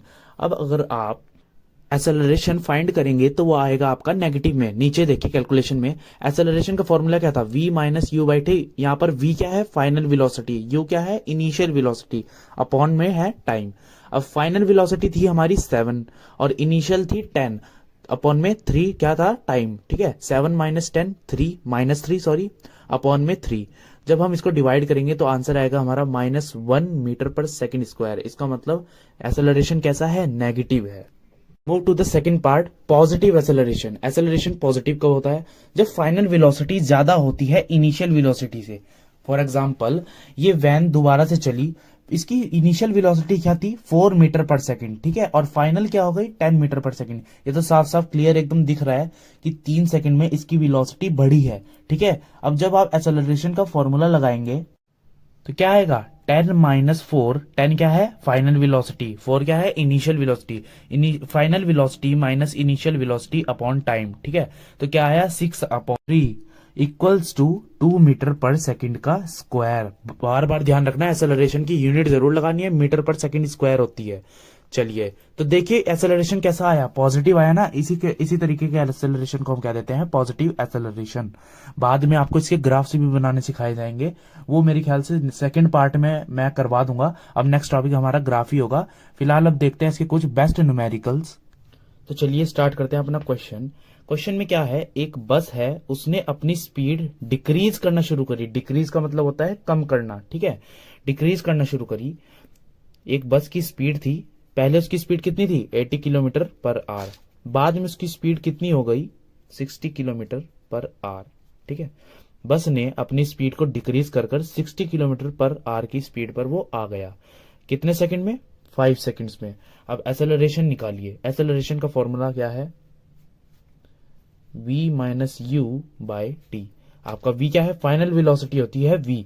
v क्या है आपका? 60 माइनस इनिशियल वेलोसिटी कितनी है? 80, ठीक है, और t क्या है आपका? 5 सेकंड्स। तो 80 माइनस 60 माइनस 20, ध्यान रखना बड़े वाले का साइन आता है हमेशा। तो 5/20 माइनस 4, आंसर आ गया आपका -4। सही है आंसर? गलत है। मीटर पर सेकंड स्क्वायर जरूर लगाना, यूनिट बहुत ज्यादा इंपॉर्टेंट होती है, इसके मार्क्स डिडक्ट कर लिए जाते हैं। चलिए तो चलिए मूव ऑन करते हैं सेकंड क्वेश्चन में। सेकंड क्वेश्चन क्या कहता है हमारा? Starting from a stationary position. Stationary position क्या होती है? Rest position. जब कोई बॉडी रेस्ट में होती है तो हम उसको स्टेशनरी पोजीशन कह देते हैं। Rahul paddles his bicycle to attain a velocity of 6 metre per second. मतलब राहुल एक लड़का है, उसने अपनी साइकिल को पैडल मारना शुरू किया और उसने वेलोसिटी अटेन कर ली 6 मीटर पर सेकंड। कितने टाइम में? टाइम है आपका 30 सेकंड्स, ठीक है। देन ही अप्लाइज ब्रेक्स, मतलब फिर उसने अप्लाई करे ब्रेक इस पॉइंट पे। मान लो ये ए पॉइंट है और ये बी पॉइंट है। ए से बी तक इसकी इतनी वेलोसिटी, बी पर आके उसने ब्रेक अप्लाई किए और उसकी वेलोसिटी, जैसे ही वो ब्रेक अप्लाई करेगा वेलोसिटी घटनी शुरू हो जाएगी ना, तो 4 मीटर पर सेकंड उसकी वेलोसिटी हो गई 5 सेकंड के बाद, इन 5 सेकंड, ठीक है। अब calculate acceleration in both the cases. Both the cases का क्या मतलब है? एक तो ये केस हो गया ए से बी तक, और दूसरा केस क्या हो गया? बी से सी तक, ठीक है। तो first of all case first की हम बात करते हैं, हमें क्या क्या गिवन है। देखो इनिशियल वेलोसिटी क्या होती है, जब मोशन होना स्टार्ट होता है वहां की वेलोसिटी, तो उसे डिनोट करते हैं यू से। तो कितनी होगी 0 मीटर पर सेकंड, क्योंकि यहाँ तो ये रेस्ट पे था ना, ये तो चल ही नहीं रहा था, इसलिए इनिशियल वेलोसिटी इसकी 0। और v कितना है 6 मीटर पर सेकंड, टाइम कितना है 30 मीटर, मीटर कह रहा हूं सेकंड, ठीक है। तो एक्सेलरेशन बड़े ही आराम से आप फाइंड कर सकते हो। एक्सेलरेशन क्या देगा v माइनस यू, मतलब final minus initial upon time. चलिए 6 माइनस 6/30 आ गया, और 6/30 जब आप सॉल्व करेंगे something about 0.2 metre per second, second square, क्योंकि हम एक्सेलरेशन फाइंड कर रहे हैं, इसकी यूनिट ये होती है, ठीक है। सेकंड केस अब हम देखते हैं यहाँ पे अपना। सेकंड केस में आपकी v क्या होगी, v तो आपका 4 मीटर पर सेकंड होगा। फाइनल वेलोसिटी जब उसने ब्रेक मारे थे 4 मीटर पर सेकंड होगी तीनों उसकी यहाँ पे सी पॉइंट पे, पर उसकी इनिशियल वेलोसिटी क्या थी, इनिशियल वेलोसिटी थी उसकी 6 मीटर पर सेकंड, ठीक है। यहाँ पर बच्चे ये गलती कर सकते हैं, अगर आपने नहीं की तो आप होशियार हो, ठीक है, खुश हो जाओ। तो एक्सेलरेशन का फॉर्मूला लगाते हैं हम, v माइनस यू, v क्या था 4 माइनस 6 अपॉन टाइम माइनस 1/5। अब देखो भाई जब आप इसको सोल्व करेंगे तो आपका आ जाएगा 0.4 मीटर पर सेकंड स्क्वायर। अब यहां पर देखो ये जो एक्सेलरेशन है वो कैसा आया, नेगेटिव का आया। तो जब एक्सेलरेशन नेगेटिव होता है तब हम क्या कहते हैं, रिटार्डेशन, ठीक है, रिटार्डेशन। ध्यान से पढ़ो, ये सब टर्म्स आगे और यूज होंगी, आगे के चैप्टर्स में पूरा का पूरा कंसेप्ट यूज होगा इस चैप्टर का। तो मूव ऑन करते हैं अपने थर्ड क्वेश्चन की तरफ। थर्ड क्वेश्चन करने से पहले एक टर्म आपको बता देता हूं, यूनिफॉर्म एक्सेलरेशन। यूनिफॉर्म एक्सेलरेशन क्या होता है, मान लीजिए ये एक जर्नी है कि जब एक बॉडी ए पॉइंट से चली बी पॉइंट तक, अब बीच में वो मान लो ये ओ पॉइंट है, ये आपका पी पॉइंट है। ए से बी तक मान लो ए पर उसकी वेलोसिटी थी 6 और ओ पॉइंट पे उसकी वेलोसिटी कितनी हो गई 8, पी पर कितनी होगी 10, बी पर कितनी हो गई 12। मतलब उसकी वेलोसिटी चेंज हो रही है, और वेलोसिटी चेंज क्या होता है, एक्सेलरेशन। उसका एक्सेलरेशन तो हो रहा है बट वो यूनिफॉर्मली हो रहा है। देखो यहाँ पर 2 किलोमीटर पर आवर की स्पीड से बढ़ा, यहाँ पर भी 2 किलोमीटर पर आवर की 8 से 10 हो गया, फिर यहाँ से 10 से 12 हो गया, ठीक है। हर बार 2 किलोमीटर पर आवर की स्पीड से बढ़ रहा है, इसी को कह देते हैं हम यूनिफॉर्म एक्सेलरेशन। अब आते हैं अपने क्वेश्चन की तरफ। क्वेश्चन क्या था, train starting from a railway station. Railway station यहाँ पर है, ट्रेन स्टार्ट करते हैं मूव करना, मूविंग इज यूनिफॉर्म एक्सेलरेशन। आपको बता दिया मैंने क्या होता है, अटेन्स अ स्पीड, उसकी जो स्पीड है उसने अटेन करी 40 किलोमीटर पर आवर्स इन 10 मिनट्स। अच्छा, फाइंड इट्स एक्सेलरेशन। एक्सेलरेशन हमें फाइंड करना है। फर्स्ट ऑफ ऑल आपको यहाँ पर अब इस क्वेश्चन में कन्वर्जन की बहुत ज्यादा जरूरत पड़ेगी। आपको देखो v पता चल गया 40 किलोमीटर पर आवर, इसको हमें कन्वर्ट करने पड़ेगा मीटर पर सेकंड में। क्यों, क्योंकि देखो यहाँ पर मिनट है, यहाँ पर आर है, ठीक है। पूरे के पूरे क्वेश्चन में हमें एक ही यूनिट के साथ चलना होता है, ठीक है। मीटर पर सेकंड में करते हैं, 40 किलोमीटर अपॉन आर में 1 किलोमीटर कितने मीटर होते हैं 1000 मीटर, तो यहाँ से किलोमीटर हटाइए। एक आवर में कितने वो होते हैं सेकंड्स, 3600 सेकंड्स। ये कटेगा, मैंने बताया था कि आप डायरेक्ट भी रख सकते हो ये वैल्यू, अगर याद कर लो तो कितना आएगा 5/18। अब इसको सोल्व करना है हमें, ठीक है। तो यहां पर हम इसकी कटिंग नहीं करते हैं, एक और सेकंड मेथड आपको बताता हूं कैलकुलेशन इजी करने का। 5 4 20, ठीक है, 18। अब यहां पर थोड़ी सी कटिंग कर लो, 100/9, 2 से मैंने इसकी कटिंग कर दी, ठीक है। 100/9 मीटर पर सेकंड में आपकी क्या आ गई वेलोसिटी। अब इसका u क्या होगा, जल्दी जल्दी सोचो अपने मन में, u होगा इसका 0, ठीक है। क्यों, क्योंकि वो स्टेशनरी पोजीशन से आपकी जो ट्रेन है वो मूव करना स्टार्ट करती है।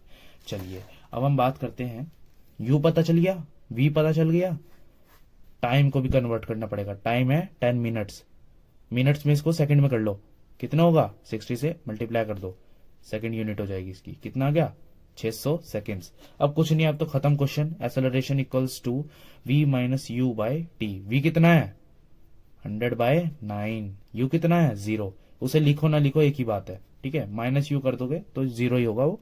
और टाइम कितना है 600 सेकेंड्स।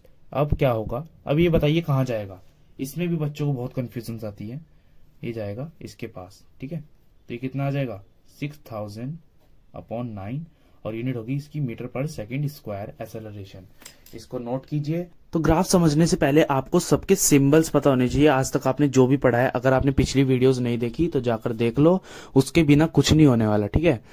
तो हमने क्या पढ़ा था, क्वांटिटी कितने तरह की होती है, दो, स्केलर एंड वेक्टर। आज हम उनके सिंबल्स पढ़ेंगे। तो डिस्टेंस को हम डिनोट करते हैं एस से, इसी तरीके से डिस्प्लेसमेंट को हम डिनोट करते हैं एस से ही, बट उसके ऊपर हमें वेक्टर का साइन लगाना होता है। स्पीड को वी से और वेलोसिटी को वी से, बट उसके ऊपर वेक्टर का साइन। इसी तरीके से एक्सेलरेशन के ऊपर वेक्टर का साइन और डिनोट करते हैं स्मॉल ए से। अच्छा, इनिशियल वेलोसिटी को हम डिनोट करते हैं यू, और फाइनल वेलोसिटी को हम डिनोट करते हैं वी से, और वी के नीचे एफ लगा के, ठीक है। वी एफ का मतलब है फाइनल वेलोसिटी। अब हमें कुछ और टर्म्स पढ़नी है, ये टर्म्स भी बहुत ज्यादा यूज होंगी ग्राफ्स बनाने में। फर्स्ट हमें यूनिफॉर्म मोशन। तो स्टार्ट करते हैं। देखिए यूनिफॉर्म मोशन क्या होता है। मान लो ये ए से एक डी तक रोड है और एक ऑब्जेक्ट ए से बी चला, बी से सी चला, सी से डी चला। मोशन में क्या होता है, एक ऑब्जेक्ट की पोजीशन चेंज होती है, ठीक है। मतलब ए से डी तक चला, पोजीशन चेंज होगी ना। अब उसकी जब वो ए से बी तक चला, 10 मीटर वो चला, कितने सेकंड में, 2 सेकंड में। अब वो बी से सी कितना चला, 10 मीटर 2 सेकंड में। फिर वो सी से डी तक भी 10 मीटर ही चला 2 सेकंड में। इसका मतलब यहाँ पर यूनिफॉर्मली वो अपना डिस्टेंस कवर कर रहा है यूनिफॉर्म टाइम में, ठीक है।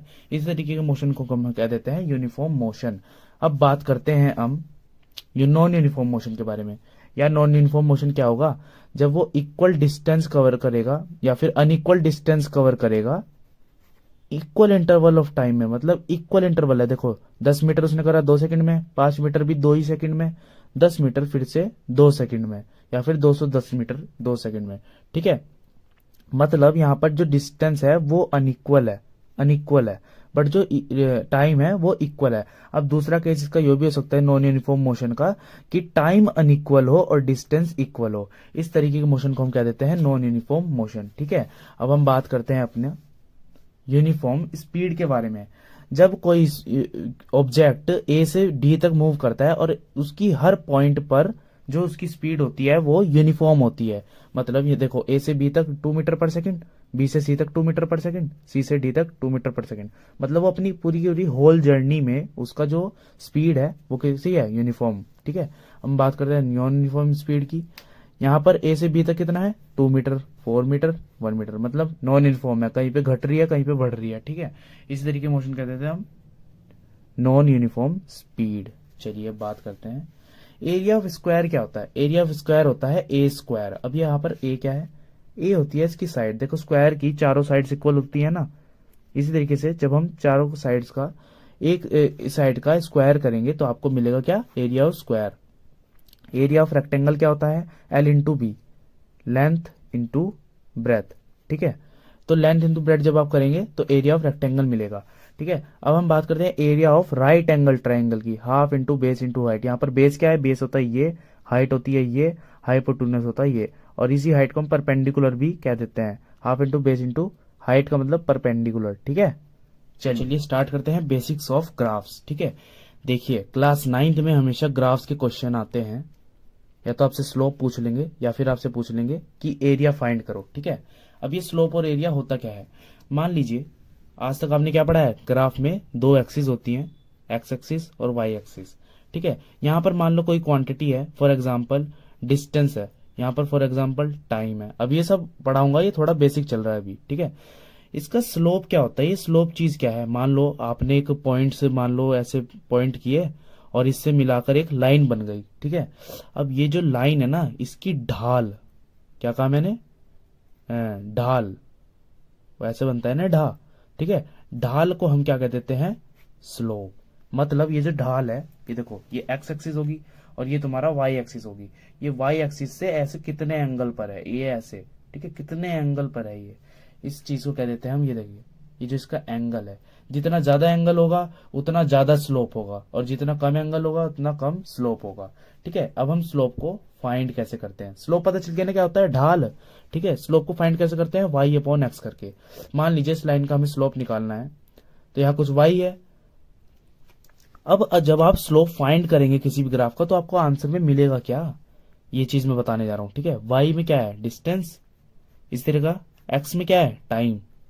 तो डिस्टेंस अपॉन टाइम आज तक क्या पढ़ा है आपने, इक्वल्स टू होता है स्पीड, फॉर्मूला नहीं पड़ेगा स्पीड का, डिस्टेंस अपॉन टाइम। तो जब भी आप किसी पॉइंट पे अगर मैं पूछ लूँ इस पॉइंट पे स्पीड क्या है, तो आप बड़े ही मजे में आप कैलकुलेट कर सकते हैं अगर आपको एक ग्राफिकल फॉर्म में मिल जाए। ठीक है, कैसे? यहाँ पर आप y का पॉइंट ऐसे आपको दिया रहेगा, या मान लो यहाँ पर y कितना है 4, और यही नीचे से आप x एक्सिस पे देख लो x कितना है, मान लो यहाँ पर 2 है, तो यहाँ पर डायरेक्ट आपको पुट करना है डिस्टेंस कितना है 4 और टाइम कितना है 2, कटिंग करके आपका 2 मीटर पर कितना सेकंड इनवर्स, ये आपका आंसर। तो इस तरीके से आपको क्वेश्चंस पूछ लिए जाएंगे। अब मैं बात करता हूं एरिया की। देखिए, एरिया हमेशा वेलोसिटी टाइम ग्राफ में निकाल सकते हो, डिस्टेंस टाइम ग्राफ का कुछ भी एरिया कुछ भी नहीं देता, कुछ का कुछ भी आंसर नहीं होता। ठीक है, चलिए इसकी हम बात करते हैं नेक्स्ट पार्ट में। अब जैसा कि मैंने आपको बताया कि डिस्टेंस टाइम ग्राफ का जो एरिया होता है वो कुछ नहीं देता। अब एरिया कैसे निकालेंगे, फर्स्ट ऑफ ऑल यही देख लेते हैं। मान लो ये ग्राफ है वेलोसिटी टाइम ग्राफ, ठीक है। ये टाइम हमेशा मैं यहीं क्यों लिख रहा हूँ, इसका रीजन आपको आगे पता चलेगा। ठीक है, देखो ये वेलोसिटी टाइम ग्राफ का एक ग्राफ है।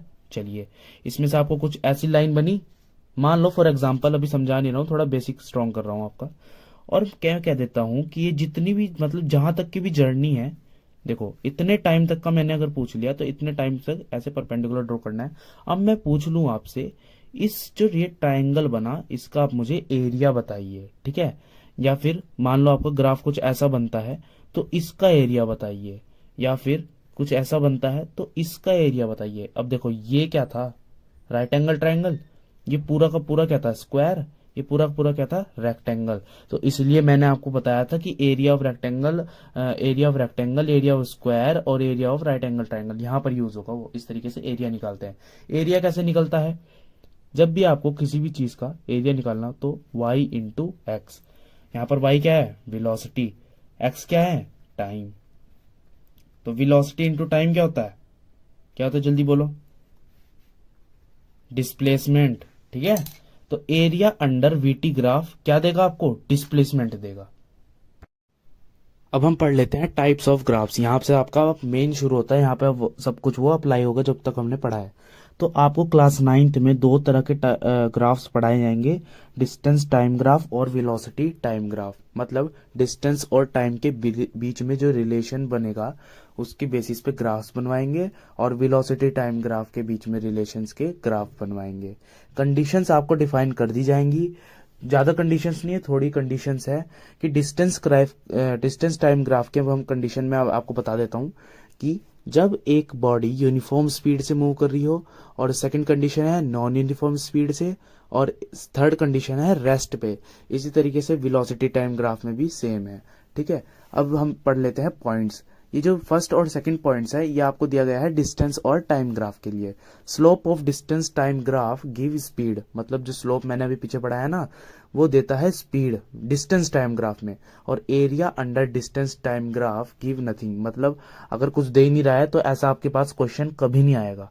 ठीक है, अब हम बात करते हैं वेलोसिटी टाइम ग्राफ के दो पॉइंट्स की। फर्स्ट पॉइंट है slope of velocity time graph give acceleration, ये मैंने आपको बता दिया कैसे, जब क्वेश्चन करेंगे और क्लियर होगा।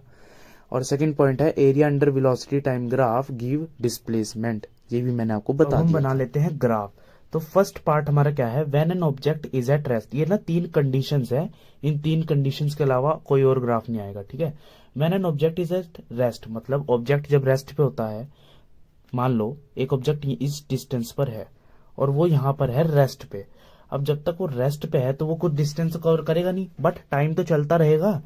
इस तरीके ग्राफ में ये ऐसा ग्राफ बनेगा। ठीक है, देखो टाइम तो चलता जा रहा है स्ट्रेट लाइन में, बट डिस्टेंस तो नहीं बढ़ रहा ना, क्योंकि वो रेस्ट पे है, और जब बॉडी रेस्ट पे रहती है तो वो कुछ डिस्टेंस कवर नहीं करती, इसलिए वो ऊपर की तरफ मूव नहीं कर रहा होता। ठीक है, अब जब बॉडी हमारा यूनिफॉर्म मोशन करती है, यूनिफॉर्म मोशन में क्या होता है, जब एक बॉडी इक्वल डिस्टेंस कवर करती है इक्वल इंटरवल ऑफ टाइम में, मतलब अगर 2 मीटर कवर कर रही है 2 सेकंड में, तो 4 मीटर कितने में कवर करेगी, 4 सेकंड में। ठीक है, मतलब यूनिफॉर्म मोशन हो रहा है वहां पे। ठीक है, अब देखो मान लो यहां पर हम प्लॉटिंग कर लेते हैं थोड़ी सी।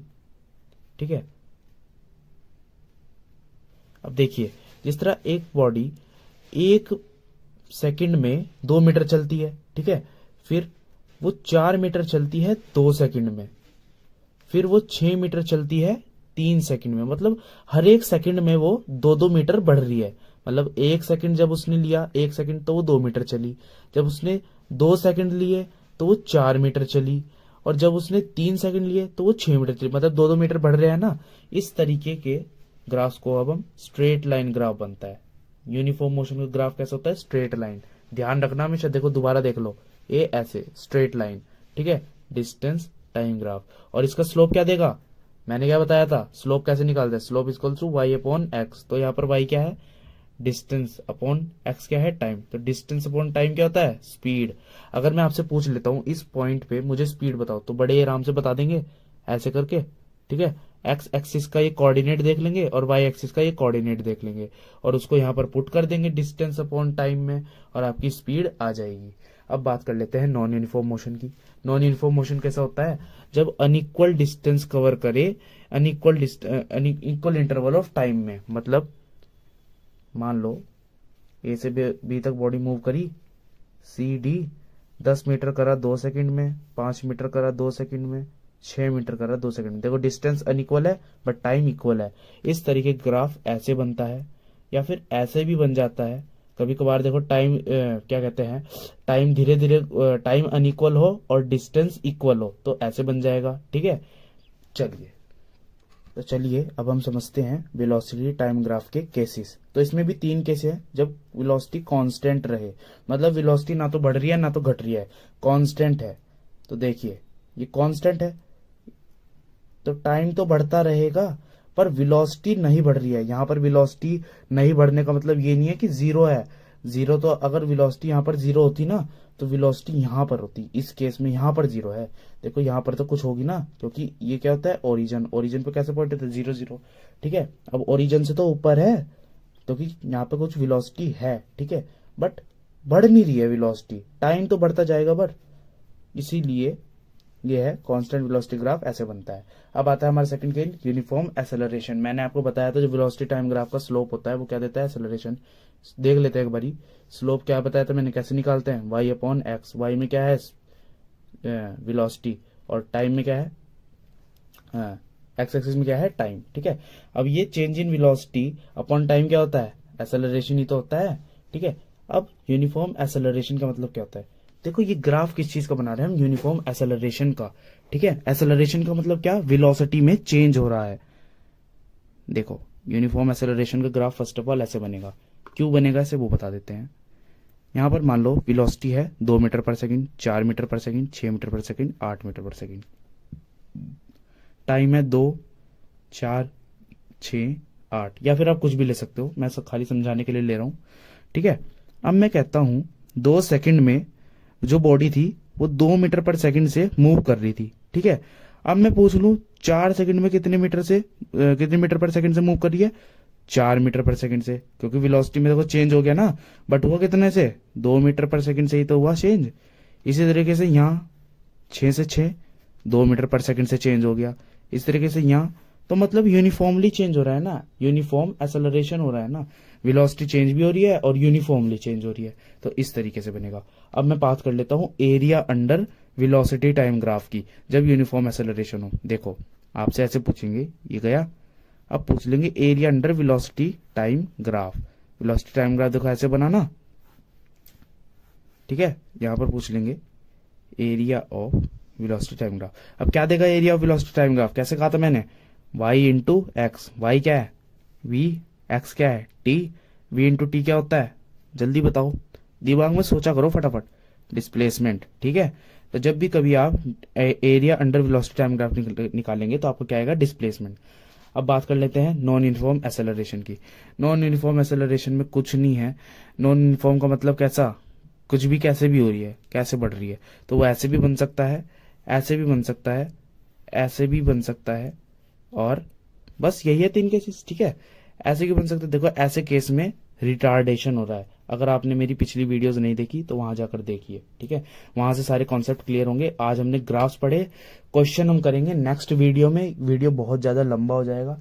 मेरा जो न्यूमेरिकल वाला वीडियो आएगा उसमें मैं ग्राफ्स के भी क्वेश्चन डालूंगा। आज का हमारा फर्स्ट टॉपिक है इक्वेशन ऑफ मोशंस, ठीक है। आज हम पहले इसको समझ लेते हैं, उसके बाद हम इसके प्रूफ्स देखेंगे और ये देखेंगे कि इक्वेशन ऑफ मोशन होता क्या है। तो जैसे कि when an object start moving with a uniform acceleration, first of all आपको यूनिफॉर्म एक्सेलरेशन पता होना चाहिए। एक्सेलरेशन क्या होता है? Change in velocity. जब आपकी वेलोसिटी यूनिफॉर्मली चेंज हो रही हो, ठीक है, तब आप उसकी वेलोसिटी, ऑब्जेक्ट की वेलोसिटी और उसका distance covered in the time, जितने भी टाइम में डिस्टेंस कवर होता है, आप उस सबको एक इंटर रिलेट कर सकते हो। और इसी इंटर रिलेशन से आपको मिलती है 3 इक्वेशंस ऑफ मोशंस। बस यही आपका इक्वेशन ऑफ मोशन। आगे पढ़ते रहिए और क्लियर होगा। तो अभी हम बात कर लेते हैं अपने 3 इक्वेशंस ऑफ मोशन की, ठीक है। पहली इक्वेशन है हमारी v equals to U plus A T. यहाँ पर v क्या है? फाइनल वेलोसिटी, u क्या है? Initial velocity, a acceleration, t time. तो ये इक्वेशन हमें रिलेशन देती है वेलोसिटी और टाइम रिलेशन, ठीक है। सेकंड इक्वेशन है v square minus you square equals to 2as, या फिर v square equals to u square plus 2as, ठीक है। थर्ड इक्वेशन है s equals to ut plus half A T square. अब इन तीनों का रिलेशंस किस किस इक्वेशन में किस किस चीज़ों का रिलेशंस है वो मैंने नीचे मेंशन किया है। फर्स्ट इक्वेशन में वेलोसिटी टाइम रिलेशन है, सेकंड इक्वेशन में पोजीशन टाइम रिलेशन है, थर्ड इक्वेशन में पोजीशन वेलोसिटी रिलेशन है। अब हम इसके कर लेते हैं जल्दी से प्रूफ्स। तो चलिए फ्रेंड्स स्टार्ट करते हैं अपना पहली इक्वेशन का प्रूफ ग्राफिकल मेथड से, ठीक है। तो ये रही आपकी क्या? डायग्राम। इस डायग्राम की हेल्प से हमें प्रूव करनी है। ये हार्ड हो गया क्या? चलो बना के दिखा देते हैं। देखो, फर्स्ट ऑफ ऑल मैंने क्या एक कंडीशन रखी थी कि तीनों इक्वेशन में जो एक्सेलरेशन है वो कैसा है? यूनिफॉर्म, ठीक है। फर्स्ट ऑफ ऑल एक्सेलरेशन क्या था? Rate of change of velocity with respect to time. अब जो एक्सेलरेशन है वो ये था, rate of change of velocity. अब वेलोसिटी कैसे चेंज हो सकती है? पहले 2 मीटर थी, फिर 8 होगी, फिर 1 होगी, फिर 7। ऐसे तो ये नॉन यूनिफॉर्म होगी।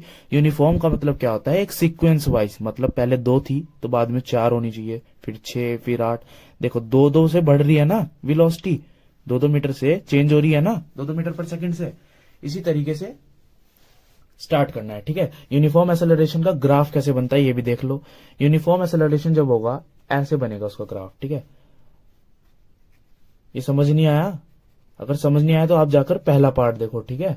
चलिए, यूनिफॉर्म एक्सेलरेशन का ग्राफ ऐसे क्यों बना? देखो यहाँ पर 1 था, यहाँ पर 1 था। अब देखो जब वेलोसिटी 1 मीटर पर सेकंड हुई तो कितना टाइम लगा उसे? 1 मीटर। जब 2 हुई तो 2 मीटर पर सेकंड लगा, जब 3 हुई तो 3 मीटर पर सेकंड लगा। ज्यादा डिस्कशन नहीं करूंगा, पहले पार्ट में बहुत अच्छे से कराया था मैंने, ठीक है। बस ये है यूनिफॉर्म एक्सेलरेशन का ग्राफ। अब हम समझते हैं इसे प्रूव करना, ठीक है। अब ये देखो जरा, ये मैंने एक फिगर आपके सामने बना दी है। वेलोसिटी ऐसे है, टाइम एक्स एक्सिस पर है, वेलोसिटी किस पर है? वाई एक्सिस पे। अब जरा हम नेमिंग कर लेते हैं। नेमिंग करना क्या होता है? देखो आप ना नेमिंग अपने हिसाब से भी कर सकते हो। फॉर एग्जांपल आप यहाँ पर ए लिख दो, बी लिख दो, यहाँ पर डी लिख दो, यहाँ पर आप सी लिख दो। ये सब आपके ऊपर डिपेंड है। आप पी क्यू आर एस भी कर सकते हो, ठीक है। इसे ई लिख दो। अब देखो मैंने क्या है, ये यूनिफॉर्म एक्सेलरेशन का ग्राफ है, बिकॉज एक्सेलरेशन क्या था? Rate of change of velocity, की वेलोसिटी चेंज होना। अब ये देखना जरा, यहां तक तो वेलोसिटी चेंज नहीं, इसलिए स्ट्रेट लाइन था। अब यहां पर वेलोसिटी चेंज होना शुरू हुई, मतलब देखो इनिशियल वेलोसिटी क्या हुई, फिर यहां पर u, यहां पर क्या हुई? v पूरा ये हो गया ना, और u ये हो गया, क्योंकि इनिशियल वेलोसिटी से यहां से मोशन स्टार्ट होना शुरू हुआ, मतलब एक्सेलरेशन स्टार्ट होना शुरू हुआ। अब इस लाइन को हम क्या कह देते थे? स्लोप, ठीक है। ये मैंने आपको बताया था, इस लाइन को हम स्लोप कहते थे, फर्स्ट वीडियो में मैंने आपको बताया था। अब इसका स्लोप देखो जरा क्या है, ए बी नहीं है स्लोप, ठीक है। और ये ध्यान रखना हमेशा, वेलोसिटी टाइम ग्राफ का जो स्लोप होता है वो आपको क्या देता है? क्या देता है? एक्सेलरेशन, ठीक है, एक्सेलरेशन देता है वो। अब जरा एक चीज देखो, स्लोप मैंने कैसे कहा था, कैसे फाइंड करते हैं? y अपॉन एक्स करके स्लोप फाइंड करते हैं। अब यहां पर y क्या है? देखो y क्या है? a से लेकर क्या है? ए से लेकर ई तक। अब ए ई किसके इक्वल है? बीडी के भी तो इक्वल है। देखो ये वाई एक्सिस के अलोंग बीडी भी तो है, तो यहां पर हम लिख देंगे बीडी। एक्स एक्सिस के अलोंग देखो, अब एक्स एक्सिस के अलोंग क्या है? ए से लेकर डी तक, ठीक है, ए डी। अब जरा ये बताना, बीडी को आप अगर हम ब्रेक कर दें, फिलहाल देखो स्लोप किसके इक्वल है? ए के इक्वल, क्योंकि स्लोप मैंने बताया ना क्या देता है? स्लोप क्या होती है? ढाल, ठीक है। और वाई क्या है हमारा? बीडी। देखो ये बीडी है, बीडी अब यहां पर क्या है? बीडी को आप ऐसे लिख सकते हो, B C minus C D upon A D, लिख सकते हो ना। देखो बी सी ये पूरा, इसमें से अगर आप सी डी माइनस कर दो तो क्या है? यही तो बचा, और ये क्या है आपका BD, तो आप BD को ऐसे लिख सकते हैं ना, ठीक है। अब हम फाइंड करते हैं एक्सेलरेशन। BC आपका क्या है, देखो BC क्या है, ये पूरा क्या है, जल्दी बताओ, V है ना, और CD क्या है, CD U, और AD क्या है, टाइम, ठीक है। बस अब कुछ नहीं करना है, इधर उधर करना है, V माइनस यू, यू को इधर लगाओ, V equals to U plus AD, होगी प्रूफ। तो फ्रेंड्स अभी हम प्रूव करते हैं अपनी इक्वेशन नंबर सेकंड, जो है S equals to AD plus half AD square. First equation हमने कैसे करी थी, स्लोप निकाल दिया था और उससे हमें इक्वेशन हमारी मिल गई थी। अब हमें करना है एरिया अंडर स्लोप, ठीक है। अब देखो एरिया अंडर स्लोप, स्लोप तो ये है, इसके नीचे कौन कौन सा एरिया है, एक तो ये है और ये भी तो है, ठीक है। ये पूरा का पूरा एरिया अंडर द स्लोप है। अब आप एरिया कैसे फाइंड करेंगे इस चीज का, तो यहाँ पर आपको दो चीजें, दो फिगर दिख रही होंगी, ABDA, ठीक है। ये क्या है, और ये क्या है, राइट एंगल ट्रायंगल है, और ये क्या है, रेक्टेंगल है, ADCOA, ठीक है। अब एरिया ऑफ रेक्टेंगल हमें फाइंड करना है plus area of right angle triangle. कभी भी शॉर्ट फॉर्म आप मत यूज करना, हम तो समझाने के लिए यूज कर रहे हैं, ठीक है। अब एरिया अंडर स्लोप क्या है, एरिया अंडर स्लोप क्या है, मैंने क्या कहा था, एरिया अंडर स्लोप क्या देता है हमें, डिस्प्लेसमेंट, ठीक है। अब एरिया ऑफ रेक्टेंगल का फॉर्मूला क्या होता है, लेंथ इंटू ब्रेथ। अब देखो लेंथ क्या है, OC, इंटू ब्रेथ क्या है, ब्रेथ, ब्रेथ ये होती है, ठीक है, OA क्यों लिखा, ब्रेथ ये भी तो है। Area of right angle triangle क्या है, हाफ इंटू बेस, बेस क्या है देखो AD, ठीक है, इंटू हाइट क्या है BD, देखो हाइट क्या है BD। अब यहाँ पे एक ट्विस्ट आएगा, BD को क्या मैं ये लिख सकता हूँ, BD equals to BC minus CD, क्यों, ये देखो BD है इतना, अब BC क्या है पूरा, जब आप BC में से पूरे में से ये CD माइनस कर दोगे तो क्या आएगा, BD तो बचेगा, तो इसलिए मैं इसे यहाँ पर लिख रहा हूँ, ठीक है। अब S equals to OC into OA plus half AD BC minus CD, ठीक है। ये वैल्यू मैंने उठाकर यहाँ पर रख दी। अच्छा जी, अब वैल्यूज पुट करते हैं फटाफट से। OC क्या है, यहाँ पर देखो OC क्या है, टाइम, लिख दिया। OA क्या है, OA इनिशियल वेलोसिटी, कैसे है, इनिशियल वेलोसिटी लिखा हुआ नहीं क्या, ये देखो यहाँ पर, ठीक है, प्लस हाफ AD क्या है, AD देखो AD किसके इक्वल है, एक्स एक्सिस के इक्वल है ना, OC के, तो AD भी क्या हुआ, टाइम। अब BC क्या है, BC ये पूरा देखो, पूरा क्या है, वेलोसिटी, और CD ये छोटा सा, ये क्या है, U, ठीक है। यहाँ पर आकर आप हल्का सा फंसोगे। अब आपको यहाँ पर इसकी वैल्यू लगनी पड़ेगी।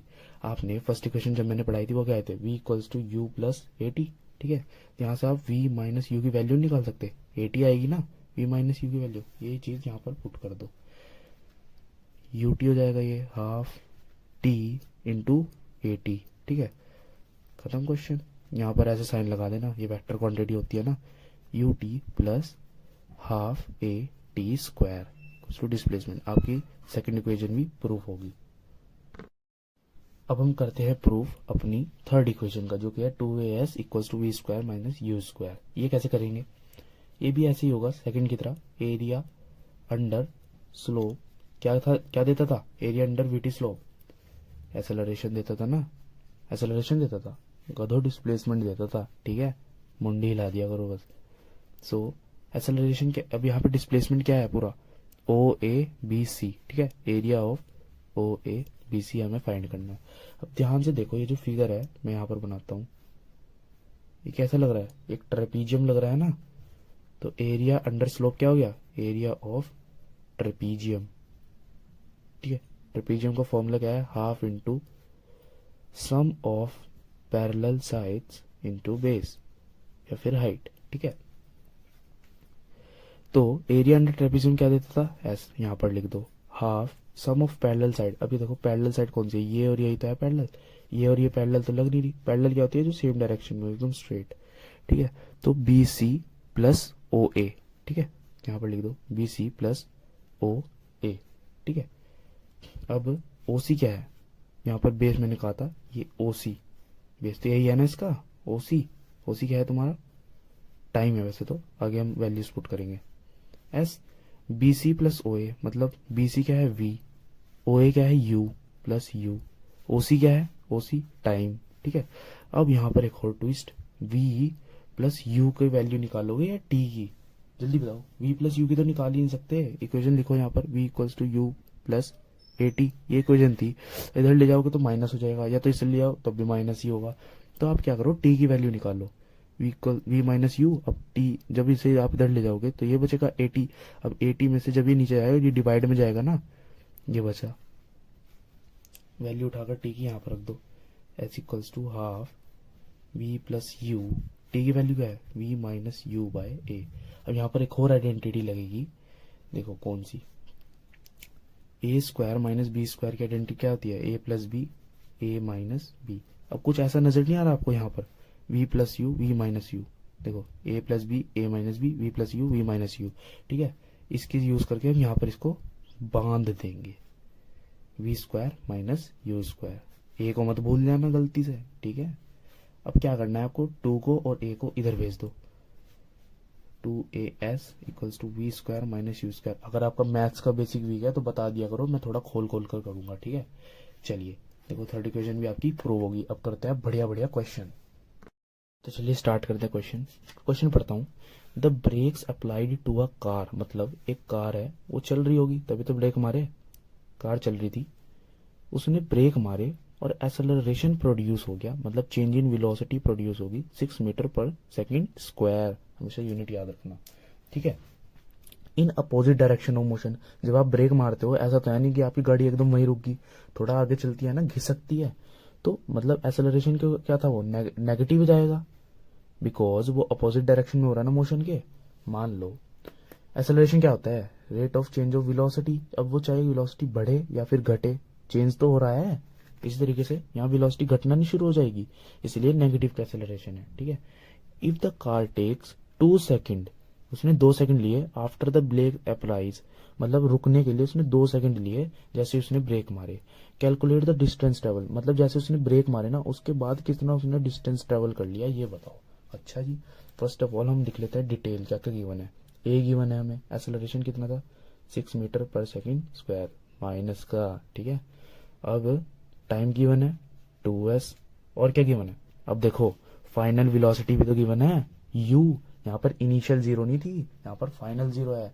इनिशियल क्यों नहीं जीरो थी, क्योंकि कार तो चल रही थी, चलते हुए ब्रेक मारा है, तो ये इनिशियल होगी या आपकी फाइनल होगी, तो फाइनल तो आपकी जीरो होगी, ठीक है।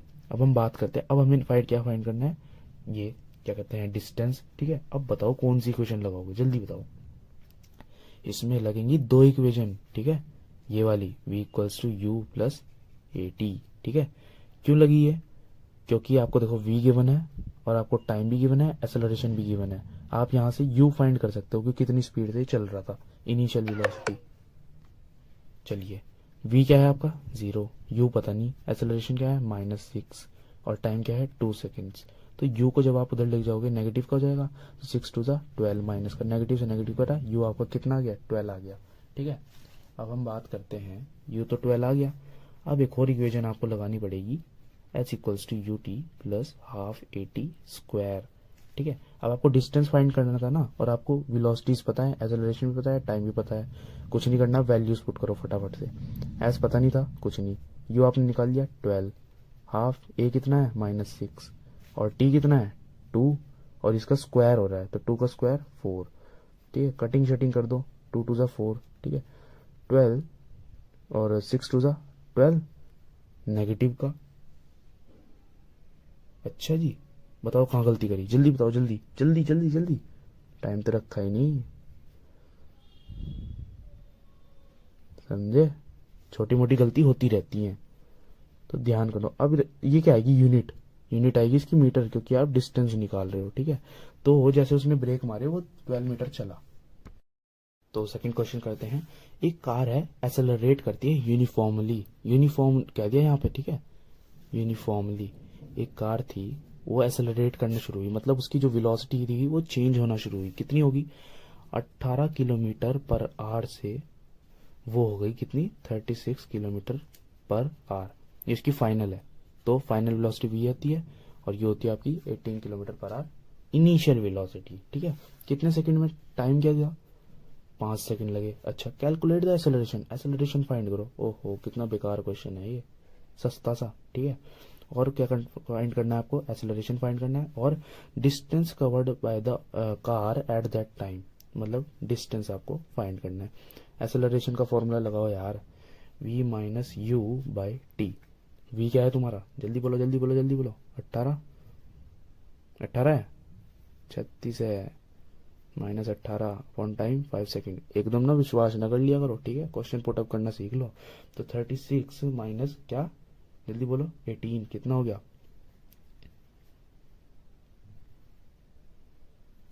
18 आ गया, ठीक है, 18 अपॉन 5। अब ये किस में आया, जल्दी बोलो, 5 तो सेकंड थे और ये आपका कितना था, किलोमीटर पर आवर में। अब आपको इसे कन्वर्ट करना पड़ेगा, आप पहले भी कर सकते थे, मैं अब कर रहा हूँ क्योंकि मैंने देखा ही अब, ठीक है। तो क्या करते थे, सीधा 5/18 से मल्टीप्लाई कर दो मीटर पर सेकंड। ये मैंने पहली वीडियो में बताया है यार, चलो यहीं खोल के बता देता हूँ। 18 किलोमीटर पर आवर था, 1 किलोमीटर में कितने मीटर होते हैं, 1000 मीटर, और 3600 सेकंड होते हैं। कटिंग शटिंग कर दोगे, 5 जा 18 जा, तो मैंने ये ना डायरेक्ट वैल्यू याद करवा दी थी और यहाँ पर लिखवा दी थी। अब आप मल्टीप्लाई शल्टीप्लाई करना, 18 से 18 कटेगा आपका और आपका बचेगा 5 मीटर पर सेकंड, ठीक है। अब ये जो आपका 5 मीटर बचा पर सेकंड बचा, ठीक है, और ये जो टाइम हमने छोड़ दिया था, ये टाइम नहीं लिखा था मैंने यहाँ 5 सेकंड, ठीक है, 5 सेकंड क्या आ गया, 5 मीटर सेकंड स्क्वायर इनवर्स का, और 5 से 5 कट गया, ठीक है। तो आपका आंसर आ गया 1 मीटर पर सेकंड स्क्वायर से एक्सेलरेशन हुआ। अब करते हैं सेकंड पार्ट फाइंड, क्या था, the distance covered by the object. Distance निकालने के लिए कौन सी वो लगेगी इक्वेशन, हाफ AT स्क्वायर। अब ये इक्वेशन क्यों लग रही है यहाँ पे, क्योंकि जो एक्सेलरेशन था वो यूनिफॉर्म था, ठीक है। चलिए यू कितना था, 5 मीटर पर सेकंड, कन्वर्ट करके बता रहा हूँ, ठीक है। और आपका टाइम कितना था, 5 सेकंड, प्लस हाफ ए आपने निकाल लिया 1 मीटर पर सेकंड, और टी का स्क्वायर मतलब 5 का स्क्वायर, ठीक है। कुछ नहीं करना, डायरेक्ट 5 से 25, सेकंड से सेकंड कट जाएगा, मीटर आ गया, ठीक है। हाफ AT स्क्वायर मतलब ये आपका आएगा 25, देखो ये तो 25 आ जाएगा, मल्टीप्लाई करो डिवाइड करोगे तो इतना आ जाएगा, ठीक है। कुछ नहीं, प्लस कर दो, वो इतने डिस्टेंस चला, ठीक है। स्टार्ट करते हैं हम अपना टॉपिक, यूनिफॉर्म सर्कुलर मोशन। तो यूनिफॉर्म सर्कुलर मोशन होता क्या है, जब हमारी बॉडी सर्कुलर पाथ पे मूव करे उसी मोशन को हम कह देते हैं सर्कुलर मोशन, ठीक है। फर्स्ट पॉइंट क्या कहता है, when a body moves in a circular path is called circular motion. जब हमारी बॉडी वही चीज जो मूव करती है सर्कुलर पाथ में, उसी पाथ को हम कह देते हैं, उसी मोशन को हम कह देते हैं सॉरी सर्कुलर मोशन, ठीक है। सेकंड पॉइंट अभी आप लीव कर देना क्योंकि ये आगे समझाया जाएगा, ठीक है। अब स्टार्ट करते हैं। जब मैंने कहा आपसे कि एक बॉडी सर्कुलर मोशन कर रही है तो उसका पाथ क्या होगा, सर्कुलर होगा। अब अगर मैं आपसे कह दूं सर्कुलर पाथ में जो बॉडी मूव कर रही है उसकी स्पीड निकाल के दिखाओ, तो आपको वहां का डिस्टेंस कैसे पता चलेगा। डिस्टेंस देखो सर्कुलर पाथ का क्या होगा, circumference of a circular path ही तो जिसका डिस्टेंस होगा, बिकॉज सर्कल का सरकमफ्रेंस क्या होता है 2πr, ठीक है। इसी तरीके से कितना टाइम लग रहा है, मान लो t लग रहा है, तो स्पीड का फॉर्मूला क्या हो जाएगा, डिस्टेंस अपॉन टाइम। डिस्टेंस क्या है 2πr अपॉन में टाइम, तो ये होगा स्पीड का फॉर्मूला सर्कुलर मोशन में। चीज तो आपकी न्यूमेरिकल के लिए होगी। अब हम पढ़ते हैं सेकंड पार्ट, थियोरेटिकल पार्ट से थोड़ा रिलेट करता है ये पॉइंट। इस पॉइंट को समझने के लिए आपको एक कथा सुननी पड़ेगी, तो चलिए कथा सुनते हैं। अच्छा, अगर कभी गलती से आपने एनसीईआरटी खोल दी हो तो इसमें ऐसी कुछ फिगर्स दी हुई हैं, ठीक है, यूनिफॉर्म सर्कुलर मोशन के टॉपिक के नीचे। उन फिगर्स को आज हम एनसीईआरटी के द्वारा ही समझेंगे। देखो, मान लो आपको एक रेक्टेंगल गिवन है, ठीक है।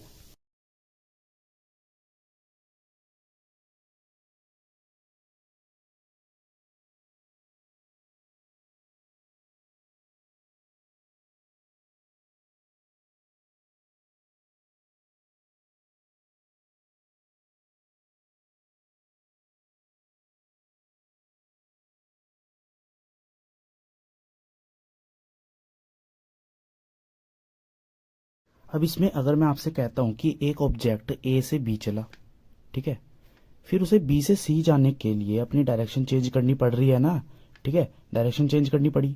फिर सी से डी जाने के लिए डायरेक्शन चेंज करनी पड़ी, डी से ए जाने के लिए डायरेक्शन चेंज करनी पड़ी। अब अगर मैं आपसे पूछता हूँ कि उस रेक्टेंगल को, उस ऑब्जेक्ट को पूरा एक चक्कर लगाने के लिए रेक्टेंगल का कितनी बार डायरेक्शन चेंज करनी पड़ी, देखो एक बार ये, मतलब एक बार ये, 2, 3 और एक 4, ठीक है। तो चार बारी उसे अपनी डायरेक्शन चेंज करनी पड़ी। बात करते हैं स्पीकर की, देखो 1, 2, 3, 4, 5, 6, 7, 8, इसे 8 बारी करनी पड़ी। अब बात करते हैं हम सर्कल की, जो हमारा आज का टॉपिक है। देखो सर्कल में क्या चक्कर होता है मैं बता देता हूँ, यहाँ बात कर लेता हूँ। सर्कल में क्या चक्कर होता है, देखो इसमें हर पॉइंट में डायरेक्शन चेंज होती है, हर पॉइंट में। कैसे, मान लो मैं इस पॉइंट पे उसकी स्पीड पूछ लेता हूँ। मान लो एक बॉडी मोशन कर रही है, इस पॉइंट पे मैंने उसकी स्पीड पूछ ली। स्पीड कैसे जाएगी, टेंजेंशियली जाएगी। ये टेंजेंट क्या चीज़ होती है, जो अभी मैंने एक वर्ड बोला, टेंजेंट। टेंजेंट होता है ये कोई भी ऐसा कर्व हो ना, उसकी एक सिंगल पॉइंट से ऐसे जो लाइन टच होकर जाती है, ये जो टच हो रही है ना ये कर्व को, ये खाली एक सिंगल पॉइंट से छू रही है, तो इसको हम कह देते हैं टेंजेंट। और अगर 2 पॉइंट से छू दे, 2 पॉइंट से, इसको हम कह देंगे कॉर्ड, ठीक है। तो चलिए अब हम बात कर लेते हैं आगे। तो इसमें जो सर्कल होता है ना, वो इनफाइनाइट पॉइंट्स का मिलकर बना होता है, इनफाइनाइट पॉइंट्स का। तो इनफाइनाइट पॉइंट्स पे डायरेक्शन चेंज होगी। देखो यहाँ अगर मैं पूछूं डायरेक्शन ऐसे है, यहाँ पूछ लूँ ऐसे, फिर ऐसे, फिर ऐसे, ठीक है। हर पॉइंट पे अलग डायरेक्शन है, ऐसे ऐसे ऐसे ऐसे ऐसे ऐसे ऐसे, ठीक है। हर पॉइंट पे अलग डायरेक्शन है, ठीक है। अब खाली ये चीज जो अभी तक मैंने बताई ना कि डायरेक्शन डायरेक्शन बार बार मैं रट रहा था तोतों की तरह, ये बहुत ज्यादा इंपॉर्टेंट चीज है, इस चीज को अभी दिमाग में रखना। हम अब आगे बात करते हैं, करनी है यूनिफॉर्म सर्कुलर मोशन क्या चीज होती है। सेकंड पॉइंट जो हमने लीव करा था, ठीक है। When a body moves in a circular path with uniform speed, uniform speed का मतलब स्पीड सेम है, चेंज नहीं हो रही किसी भी। अगर 2 मीटर पर सेकंड की स्पीड से चल रहा है ना, तो वो हर जगह 2 मीटर पर सेकंड की स्पीड से ही चलेगा, ठीक है। इसका मतलब होता है यूनिफॉर्म स्पीड, ठीक है। When a body moves in a circular path with a uniform speed, मतलब मूव तो सर्कुलर पाथ पे कर रही है बट यूनिफॉर्म स्पीड से, तो ऐसे मोशन को हम क्या कह देंगे, यूनिफॉर्म सर्कुलर मोशन। अब एक मैं क्वेश्चन अराइज करता हूँ कि सर्कुलर मोशन में ये बताओ वेलोसिटी कांस्टेंट होती है या नहीं, ये चीज बताओ जरा। देखो सर्कुलर मोशन में क्या बताया था मैंने, वो जो मैंने बताया था ना, ये जो मैंने पढ़ाया था, ये कि हर जगह डायरेक्शन चेंज होती है, इसका यूज अब यहाँ पे होगा, ठीक है। देखो मैंने क्या कहा था, हर पॉइंट पर डायरेक्शन चेंज हो रही है। तुम इस पॉइंट पर देखोगे ऐसे ऐसे ऐसे, ठीक है। हर पॉइंट पर डायरेक्शन चेंज हो रही है। और वेलोसिटी कैसी क्वांटिटी है, वेक्टर क्वांटिटी है। वेक्टर क्वांटिटी में 2 चीजें होती है, मैग्नीट्यूड और डायरेक्शन। जो वेलोसिटी होती है ना, ये इन दोनों चीजों पे डिपेंड करती है। अगर एक भी चीज क्या कहते हैं चेंज हुई, तो वेलोसिटी भी आपकी चेंज होगी। तो सर्कुलर मोशन में ऑब्जेक्ट जब ऐसे मूव करता है तो उसकी डायरेक्शन हर पॉइंट पे चेंज हो रही है, देखो ऐसे। इसका मतलब वेलोसिटी भी चेंज हो रही है बिकॉज डायरेक्शन चेंज हो रही है। अब चेंज इन वेलोसिटी क्या होता है, चेंज इन वेलोसिटी एक्सेलरेशन नहीं होता, पढ़ा नहीं था तुमने। एक्सेलरेशन होता है change in velocity upon time. Time की रिस्पेक्ट में जब वेलोसिटी चेंज होती है तो क्या होता है, एक्सेलरेशन। इट मीन्स जो uniform acceleration, uniform circular motion है, ये एक्सेलरेटेड भी है, ठीक है। जब आप पीछे वो डेफिनेशन खोल के देखोगे ना जो मैंने आपको पढ़ाई थी, उसमें लिखा हुआ था कि यूनिफॉर्म स्पीड के साथ मूव कर रहा है। यूनिफॉर्म स्पीड, स्पीड कैसी क्वांटिटी है, वेक्टर, वेक्टर कह रहा हूँ, स्केलर, ठीक है। स्केलर क्वांटिटी में खाली मैग्नीट्यूड होता है। देखो जब वो यूनिफॉर्म स्पीड से मूव कर रही है, मान लो 2 मीटर पर सेकंड से, तो उसकी खाली मैं मैग्नीट्यूड की तो बात कर रहा हूँ, इसकी ये तो सेम ही रहा, बट डायरेक्शन तो चेंज हो रही है ना लगातार। जब मैं वेलोसिटी की बात करता हूँ, वेलोसिटी की, तो ये डायरेक्शन चेंज हो रही है, इसका मतलब वेलोसिटी भी चेंज हो रही है। और चेंज इन वेलोसिटी को देते हैं एक्सेलरेशन। इसका मतलब यूनिफॉर्म मोशन, एक्सेलरेटेड मोशन भी है, यूनिफॉर्म सर्कुलर मोशन। तो ये बहुत ज़्यादा इंपॉर्टेंट क्वेश्चन है, आपका एमसीक्यू में आ सकता है। तो अभी आपके सामने आते हैं तड़कते भड़कते 2 point. In uniform circular motion speed is constant but velocity is not constant, ये हम पीछे पढ़ा है, ठीक है। सर्कुलर मोशन इज एक्सेलरेटेड, क्योंकि वेलोसिटी जब कांस्टेंट नहीं है, मतलब चेंज हो रही है, तो सर एक्सेलरेशन तो हो गई, इसलिए एक्सेलरेटेड होता है सर्कुलर मोशन। तो अभी हम टोटे टोटे से थोड़े न्यूमेरिकल कर लेते हैं बढ़िया बढ़िया से, चलिए।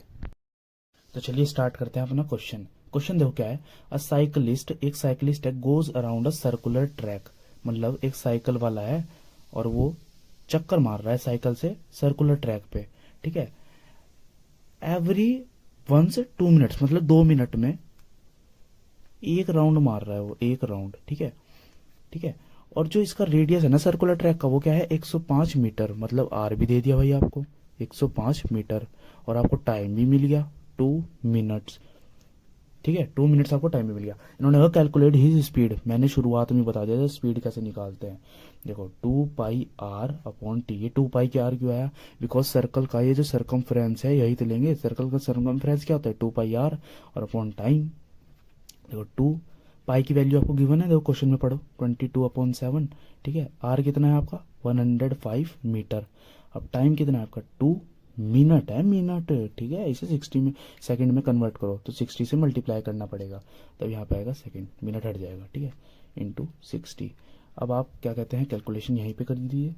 देखो कैलकुलेशन कैसे होगी इसकी, 7 1 ज़ा 7, 7 5 ज़ा 35। ठीक है, 50 ज़ा 30 इंटू 22/6 2 ज़ा 12 120। ठीक है, 0 से 0 कट गया।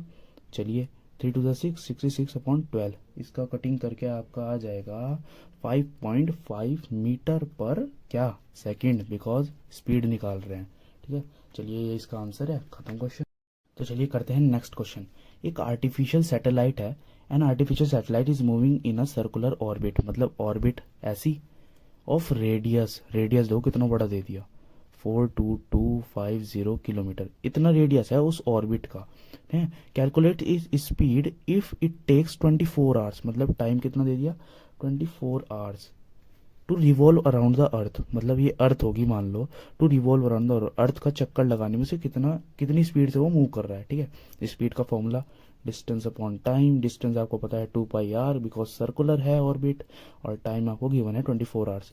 देखो 2π का वैल्यू आपको पता है 22/7 इंटू आर, ये रख दो बड़ा सा 42250 अपॉन टाइम कितना है 24 आवर्स। कुछ नहीं, सिंपल अब कैलकुलेशन है 2 टू द 44 इंटू वही आपका 42250/7/24। अब मैं डायरेक्ट आंसर लिख रहा हूँ, देखो इतनी कैलकुलेशन तुम कर सकते हो। चलो मैं बता देता हूँ थोड़ा सा, ये जो 24 है ये जाएगा इसके पास। ठीक है, आंसर क्या आएगा तुम्हारा 11065.4 किलोमीटर पर आवर। तुम्हारा होमवर्क ये है कि तुम इसे किलोमीटर पर आवर को मीटर पर सेकंड में करो और मुझे भेजना। ठीक है, कमेंट कर दो या फिर व्हाट्सएप पर भेज देना, जो मुझे व्हाट्सएप पे जानते हैं। चलिए, तो फ्रेंड्स इसी के साथ हमारा चैप्टर होता है कंप्लीट। अब नेक्स्ट वीडियो मेरा न्यूमेरिकल्स पे आएगा, न्यूमेरिकल्स वाले वीडियो जरूर देखना, बहुत इंपॉर्टेंट रहेगा।